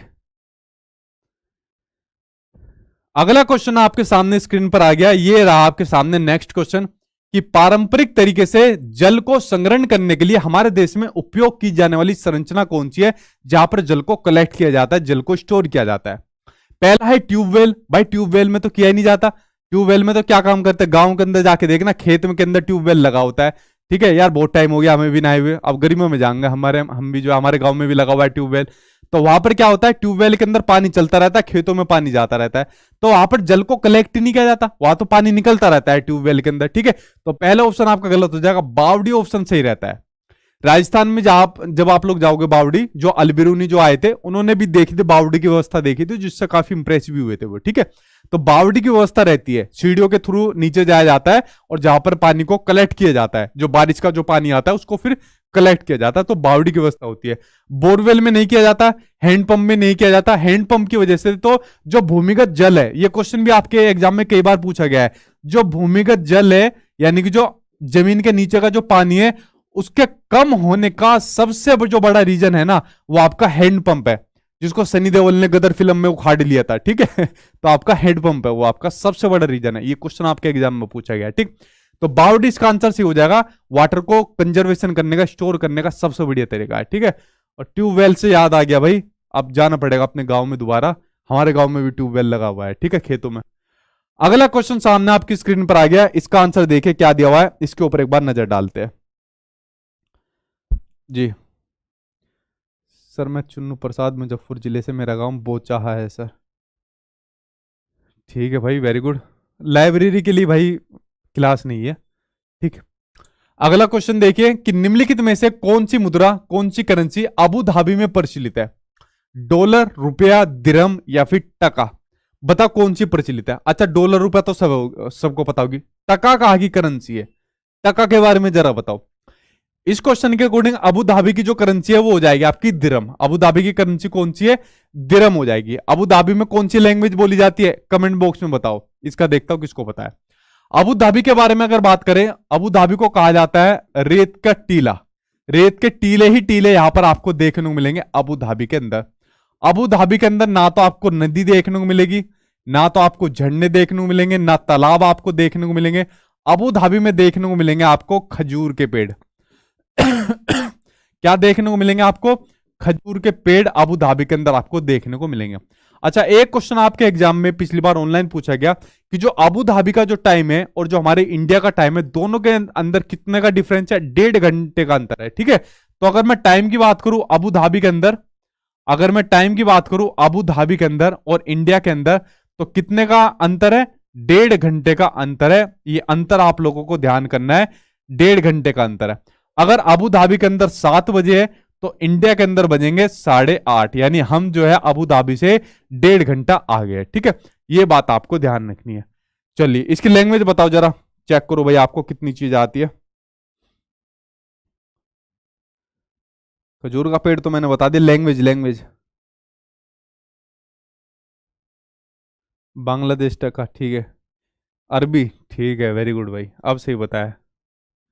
अगला क्वेश्चन देखिए सामने आपकी स्क्रीन पर आ गया। नेक्स्ट क्वेश्चन आपको दिया हुआ है कि साबुत मूंग या चने को रात भर पानी में भिगोकर फिर 1 या 2 दिन छोड़ देते हैं तो सबसे पहले जो भाग अंकुरित होता है वो कौन सा होता है? तना होता है, पत्ती होती है, जड़ होता है या फिर फल होता है? आप लोगों में से बहुत से लोग ऐसे होंगे जो सुबह मॉर्निंग वॉक पर जाते होंगे या रेस लगाने जाते होंगे या कुछ लोग जिम जाते होंगे, तो रात को चने को भिगो के रख देते होंगे। और जब चने को भिगो के रखते होंगे और चने को भिगो के आप लोग कपड़े में बांध के रखना, क्योंकि कपड़े में क्या होता है उसको सांस लेने में उसको हेल्प मिल जाती है। ठीक है, तो जब आप कपड़े में भिगो के रखोगे, खासकर खुले की जगह कपड़े में भिगो के रखोगे, तो जब चना अंकुरित हो जाता है तो अंकुरित होने के बाद देखोगे जो उसकी जड़ रहती है वो जड़ आपको लंबी से आपको दिखेगी, व्हाइट व्हाइट से कलर की। ठीक है, तो सबसे पहले जो भाग अंकुरित होगा ना वो उसकी जड़ आपको देखने को मिलेगी। क्या मिलेगी? जड़ आपको देखने को मिलेगी। तो आंसर इसमें आपका थर्ड आंसर आपका सही हो जाएगा। ठीक है, बड़ा पौष्टिक रहता है, फाइबर का काम करता है, क्योंकि अगर पेट सही रहेगा फाइबर का काम सही रहेगा। ठीक है, फाइबर अच्छा मिलेगा तो सारी चीज अच्छी खासी शरीर में लगेगी भी। ठीक, चलिए बढ़ते हुए आपके नेक्स्ट क्वेश्चन की ओर। अगला क्वेश्चन सामने आपकी स्क्रीन पर आ गया, रोनाल्ड रोस आ गया। ठीक है, तो रोनाल्ड रोस को 1902 में चिकित्सा के क्षेत्र में नोबेल पुरस्कार मिला। तो किस शोध के लिए इनको नोबेल पुरस्कार मिला? हमारे उत्तराखंड के अंदर इनका मतलब वो हुआ था, जन्म हुआ था रोनाल्ड रोस का। तो नोबेल पुरस्कार किस क्षेत्र के लिए, किस क्षेत्र में इनके योगदान के लिए मिला था इनको? बताइए जल्दी से कमेंट बॉक्स के अंदर। ठीक है, ठीक है भाई। देखिए डेंगू मच्छर से फैलता है? नहीं, मलेरिया मच्छर से फैलता है। किसके लिए? कि मलेरिया जो होता है वो मच्छर से फैलता है, जिसका क्या नाम है मच्छर का? मादा एनाफिलीज। क्या नाम है? मादा एनाफिलीज। आपके मच्छर से फिलीज, मच्छर से क्या फैलता है? आपका मलेरिया फैलता है। और जो मलेरिया की जो दवाई होती है, जो मेडिसिन होती है, वो किससे बनाई जाती है? वो बनाई जाती है आपकी सिनकोना पेड़ के छाल से। किससे? आपके सिनकोना पेड़ के जो छाल होती है उससे बनाई जाती है आपकी मलेरिया की आपकी दवाई बनाई जाती है। ठीक है, तो इसके लिए आपका क्या मिला था? नोबेल पुरस्कार मिला था आपके रोनाल्ड रोस को। मलेरिया मच्छर से फैलता है, इसका इन्होंने शोध करी थी, इसके लिए इन्हें नोबेल पुरस्कार मिला था। बढ़ते हैं भाई आप अब आपके नेक्स्ट क्वेश्चन की ओर, आपकी झूम खेती की ओर। ठीक है, झूम बराबर झूम आ गया आपका। तो झूम खेती के अंदर अंतर्गत पहले पढ़ लेते हैं झूम खेती क्या होती है। देखिए झूम खेती में क्या होता है, मान लीजिए किसी का खेत है भाई, ये किसी का, ये रहा किसी का खेत। अब खेत के अंदर ये मान लीजिए कोई फसल उगा दी, ये खेत के अंदर ये कोई फसल उगा दी। अब खेत के अंदर जब फसल उगा दी तो किसान ने फसल को काट दिया। अरे कट जा भाई, ये फसल को काट दिया। अब ये तो खेत ही उड़ गया। खेत के अंदर ये जब फसल काट दी तो काटने के बाद ये थोड़ी थोड़ी नीचे तक की फसल बचेगी ना, तो फसल काटने के बाद ये नीचे जो बच गई, नीचे जो अवशेष बच गया फसल का, उसको छोड़ दिया जाता है। तो छोड़ने के बाद ये क्या काम करेंगे? कुछ साल के लिए इसको छोड़ देंगे खेत को ऐसी। फसल काट दी, फसल को ले गए और कुछ साल के लिए इसको ऐसी छोड़ देंगे फसल को। अब क्या होगा, यहां पर झाड़ फूस ऐसी उग जाएगी, ठीक है, ये फसल ऐसी बड़ी हो जाएगी, झाड़ फूस ऐसी उग जाएगी। उगने के बाद क्या काम करेंगे, माचिस की तिल्ली लगा दी इसके अंदर आग, आग लगाने के बाद यहां पर राख हो जाएगी सारी की सारी। ये क्या हो जाएगी, ये सारी राख हो जाएगी। फिर राख में क्या काम करेंगे, बीज लेकर आएंगे और बीजों को डालना शुरू कर देंगे इसके अंदर, और इसी में फिर खेती करना स्टार्ट कर देंगे। इसकी बुआई नहीं करेंगे दोबारा, बीज डालकर इसी में खेती करना स्टार्ट कर देंगे, क्योंकि ये जो भूमि होगी ना, ये जो जमीन होगी, ये फर्टाइल हो जाएगी, उपजाऊ हो जाएगी और खेती करना यहां पर बहुत आसान हो जाएगा। तो यही क्या होती है, यही आपकी झूम खेती होती है। इसके बारे में आप लोग समझिए, झूम खेती के बारे में। अब यहां पर इसी झूम खेती के बारे में आपके कुछ पॉइंट आपके दिए हुए जो आपके अपनाए जाते हैं, उनके बारे में एक एक करके हमको डिस्कशन करना है। तो चलिए भाई करते एक एक करके इसके बारे में डिस्कशन, आपके झूम खेती के बारे में। ठीक है भाई, पहला दिया हुआ है कि एक फसल काटने के लिए पश्चात जमीन को कुछ वर्ष तक आराम कर देते। मैंने बताया कि फसल काट दी, उसके बाद खेत को ऐसी छोड़ दिया, फिर उसमें कुछ अपनी झाड़ फूस कुछ भी आपको ना उग जाता है। तो पहला पॉइंट आपका सही है। खरपतवार, बांस आदि को उखाड़ कर खेत में जला देते। उखाड़ कर नहीं जलाते भाई, ऐसे के ऐसे छोड़ देते और फिर उसको जला देते, उखाड़ कर नहीं जलाते, ठीक है। तो ये दूसरा पॉइंट आपका गलत दिया हुआ है, उखाड़ते नहीं है, ऐसी जला देते हैं। तो दूसरा पॉइंट आपका गलत हो गया। खरपतवार की जो राख होती है वो खाद के रूप में काम करती है, बिल्कुल सही बात है। वो खरपतवार की जो खाद बनेगी, जो यहां पर इसको जला दिया, उसी में बीज को बो के और उसी में जो अपनी फसल को उगा दिया जाता है। तो ये ऑप्शन सही है। जब जमीन खेती के लिए तैयार हो जाती है तो बीज बोने से पहले उसे गहराई तक जोता जाता है। जोतने का काम इसके अंदर कुछ भी नहीं है। जब ये जला दी जाती है तो इसी में बीज डाल दिए जाते हैं और इसी को अपना खेती के लिए तैयार करा दिया जाता है। इसमें जुताई कराने का कोई काम नहीं बनता। तो ये ऑप्शन आपका गलत हो जाएगा। तो ए और सी सही है और बी और डी आपका गलत है। ये आपका झूम खेती के बारे में चीजें है जो मैंने आपको एक्सप्लेन करके यहां पर आपको बता दिया, ठीक है। आई होप आप लोग झूम खेती के बारे में समझ गए होंगे। चलिए बढ़ते अब आपके नेक्स्ट क्वेश्चन के बारे में। अगला क्वेश्चन सामने आपको अपनी स्क्रीन पर आ गया। ये रहा आपका नेक्स्ट क्वेश्चन कि फसल काटने का पर्व खुशी और उल्लास का प्रमुख अवसर होता है। तो सही कथन का आपको स्टेटमेंट करना है कि फसल काटने के बाद कौन कौन से पर्व आपके मनाए जाते हैं। तो चलिए कर लेते हैं पर्व के बारे में एक एक करके डिस्कशन, ठीक है। देखिए पहला दिया हुआ है कि उत्तर प्रदेश, बिहार और मध्य प्रदेश में तिल संक्रांति को मनाया जाता है। भाई पहला बिल्कुल आपका सही है। झारखंड में पोंगल नहीं, पोंगल आपका तमिलनाडु में मनाया जाता है। कहां पर, पोंगल आपका तमिलनाडु में मनाया जाता है, झारखंड में नहीं। तमिलनाडु में नवान नहीं, तमिलनाडु में नवान नहीं, नवान मनाया जाता है आपका वेस्ट बंगाल में, यानी कि आपका पश्चिम बंगाल में मनाया जाता है। तो दूसरा तो गलत हो गया। गुजरात लोहड़ी को मनाता है, नहीं, लोहड़ी को मनाता है आपका पंजाब। कौन मनाता है आपका, लोहड़ी को मनाता है आपका पंजाब मनाता है। और केरल ओनम को मनाता है, ये सही है। केरल किसको मनाता है, ओनम को मनाता है, लेकिन यहां पर इसने ये गलत दे दिया लोहड़ी वाला। महाराष्ट्र में गुड़ी पड़वा को मनाया जाता है, असम में आपका बिहू को मनाया जाता है और पश्चिम बंगाल में आपका नबान को मनाया जाता है। तो ये ऑप्शन आपका सही है। तो भाई बी और सी आपका गलत है और ए और डी आपका सही हो जाएगा। तो इस तरीके से जो आपके स्टेट है और उनको मनाने वाले जो त्योहार है वो मैंने आपको यहां पर बता दिए एक एक करके, ठीक है। चलिए बढ़ते अब आपके नेक्स्ट क्वेश्चन की ओर। अगला क्वेश्चन सामने आपको ये रहा स्क्रीन पर। लगाते रहो भाई, मॉक टेस्ट लगाते रहो आप लोग ज्यादा से ज्यादा। मॉक टेस्ट जितना लगाओगे देख लेना उसका बेनिफिट आपको अपने एग्जाम में ना देखने को मिले, लगाते रहो। अगला क्वेश्चन आपके सामने स्क्रीन पर कि महामारी के दौर में चिकित्सकों ने विटामिन सी से भरपूर भोजन करने का परामर्श दिया। उस समूह को चुनिए जिसमें विटामिन सी प्रचुर मात्रा में। अब महामारी के दौर में क्या काम करते हैं डॉक्टर, विटामिन सी वाले भोजन खाने के लिए आपके प्रिस्क्राइब करते हैं ताकि जो है इसमें इम्यूनिटी सिस्टम बना रहे, ताकि रोग प्रतिरोधक क्षमता बनी रहे, दूसरी बीमारियों से लड़ने की क्षमता बनी रहे, ठीक है। तो विटामिन सी अगर पूछा जाता है आपके एग्जाम में सबसे ज्यादा, पिछली बार ऑनलाइन एग्जाम में पूछा गया तो पूछे जाने वाला सबसे ज्यादा आपका विटामिन था विटामिन सी। तो विटामिन सी सबसे ज्यादा किस में पाया जाता है वो आपको बताना है। ब्रोकली में पाया जाता है, बिल्कुल पाया जाता है। सोयाबीन में विटामिन सी पाया जाता है, सोयाबीन में प्रोटीन सबसे ज्यादा पाया जाता है, ठीक है। विटामिन सी नहीं, काली मिर्च में नहीं पाया जाता, पहला ऑप्शन आपका गलत हो गया। स्ट्रॉबेरी, संतरा, सोयाबीन ये भी नहीं होगा। दूध, स्ट्रॉबेरी, नींबू नहीं। ब्रोकली, स्ट्रॉबेरी और आपका नींबू, इसके अंदर आपका विटामिन सी सबसे ज्यादा आपको देखने को मिलेगा। ठीक है, तो आंसर क्या हो जाएगा, फोर्थ आंसर यहां पर आपका सही हो जाएगा। ठीक है, अब यहां पर विटामिन सी से आपको ये भी पूछ सकता है भाई इससे कौन सा रोग होता है, लेकिन ऐसा क्वेश्चन आपके ईवीएस के अंदर आपके कम पूछेगा। सबसे ज्यादा क्वेश्चन यही आपका पूछा जाएगा कि विटामिन सी के सोर्स कौन से होते हैं। जैसे ये जो आपके सोर्स हो गए ब्रोकली, स्ट्रॉबेरी, आपका नींबू वगैरह आपका पूछ लिया, तो यही आपका बेसिकली सबसे ज्यादा आपका पूछा जाता है। फैक्चुअल क्वेश्चन कम आता है, आपका अंडरस्टैंडिंग वाला क्वेश्चन आपके एग्जाम में ज्यादा आता है। तो फ्रेंड्स देखिए 30 क्वेश्चन में आज की वीडियो के अंदर मैंने आपको बताया। बेसिकली यार 30 क्वेश्चन नहीं थे, कम से कम 100 क्वेश्चन प्लस हो गए होंगे, क्योंकि एक क्वेश्चन से संबंधित बहुत चीजें मैंने आपको बताई है। तो आज की वीडियो यहां पर खत्म हो गई। ठीक है, इसी तरीके से कुछ और एक्सपेक्टेड क्वेश्चन और मैं लेकर आऊंगा। कल मैं आपको किसी और सब्जेक्ट के करा दूंगा, और उसके बाद मैं क्वेश्चन आंसर वाली आपकी कुछ मैराथन क्लास आपके लिए दे दूंगा। तो इस तरीके से आपकी सीटेट तक मैं आपकी जो लास्ट के टाइम में मेरी चीजें है वो आपके लिए और मैं आपके लिए दे दूंगा। ठीक है, और बाकी आप लोग जितना हो सके मॉक टेस्ट पर प्रैक्टिस करिए। जितना मॉक टेस्ट पर प्रैक्टिस करोगे एग्जाम से पहले, उतना आप लोगों के लिए बेनिफिट आपको ये दे देगा। ठीक है, तो मॉक टेस्ट पर ज्यादा ज्यादा प्रैक्टिस करिए। बाकी आप लोगों का कितने स्कोर हुआ है, आप लोग अपना स्कोर बताइए ताकि पता लग सके आपका कितना स्कोर है। और चैनल को सब्सक्राइब कर लेना, क्योंकि अभी और चीजें आपके लिए आने वाली है। चैनल को सब्सक्राइब कर लेना।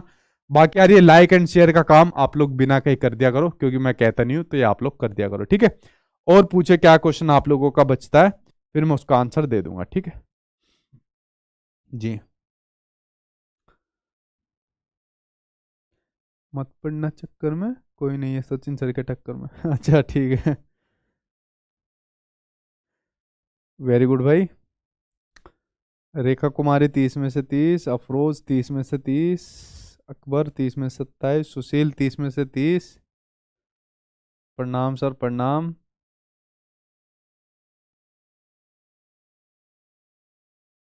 पश्मीना बकरी के बाल ही तो बताया था भाई। कुछ पता है क्या होता है, जैसा आप ऑनलाइन पढ़ा रहे हैं तो कुछ शब्द जो होते हैं ना पढ़ाते वक्त, तो कुछ शब्द कुछ का कुछ निकल जाता है। तो आप लोग उधर से कुछ बोलते नहीं हो ना, तो शब्दों का कुछ पता नहीं चलता। भेड़ का बकरी निकल जाता है, बकरी का भेड़ निकल जाता है। और पूछे क्या क्वेश्चन है आपका।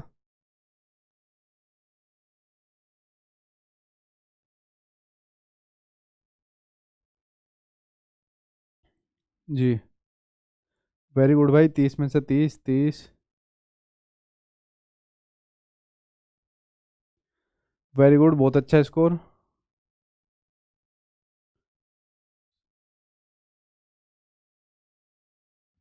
अच्छा।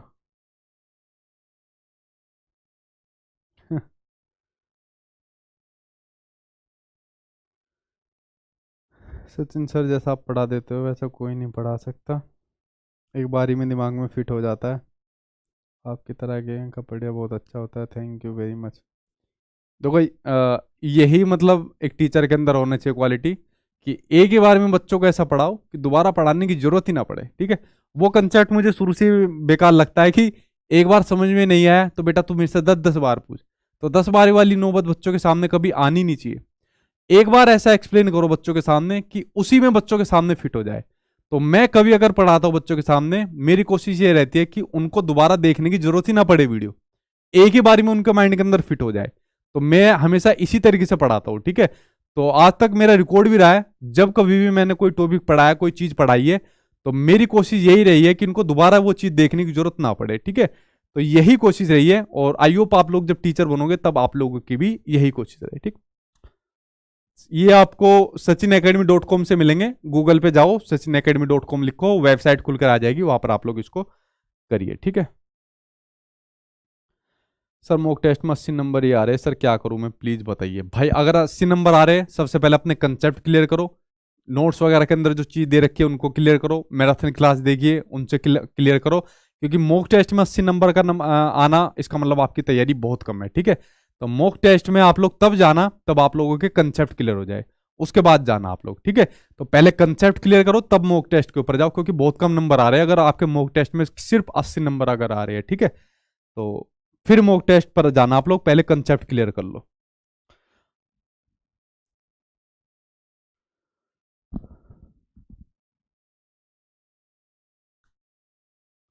हाँ 150 का सेट होता है मॉक टेस्ट में भाई, सेम आपका सीबीएसई जैसे होता है।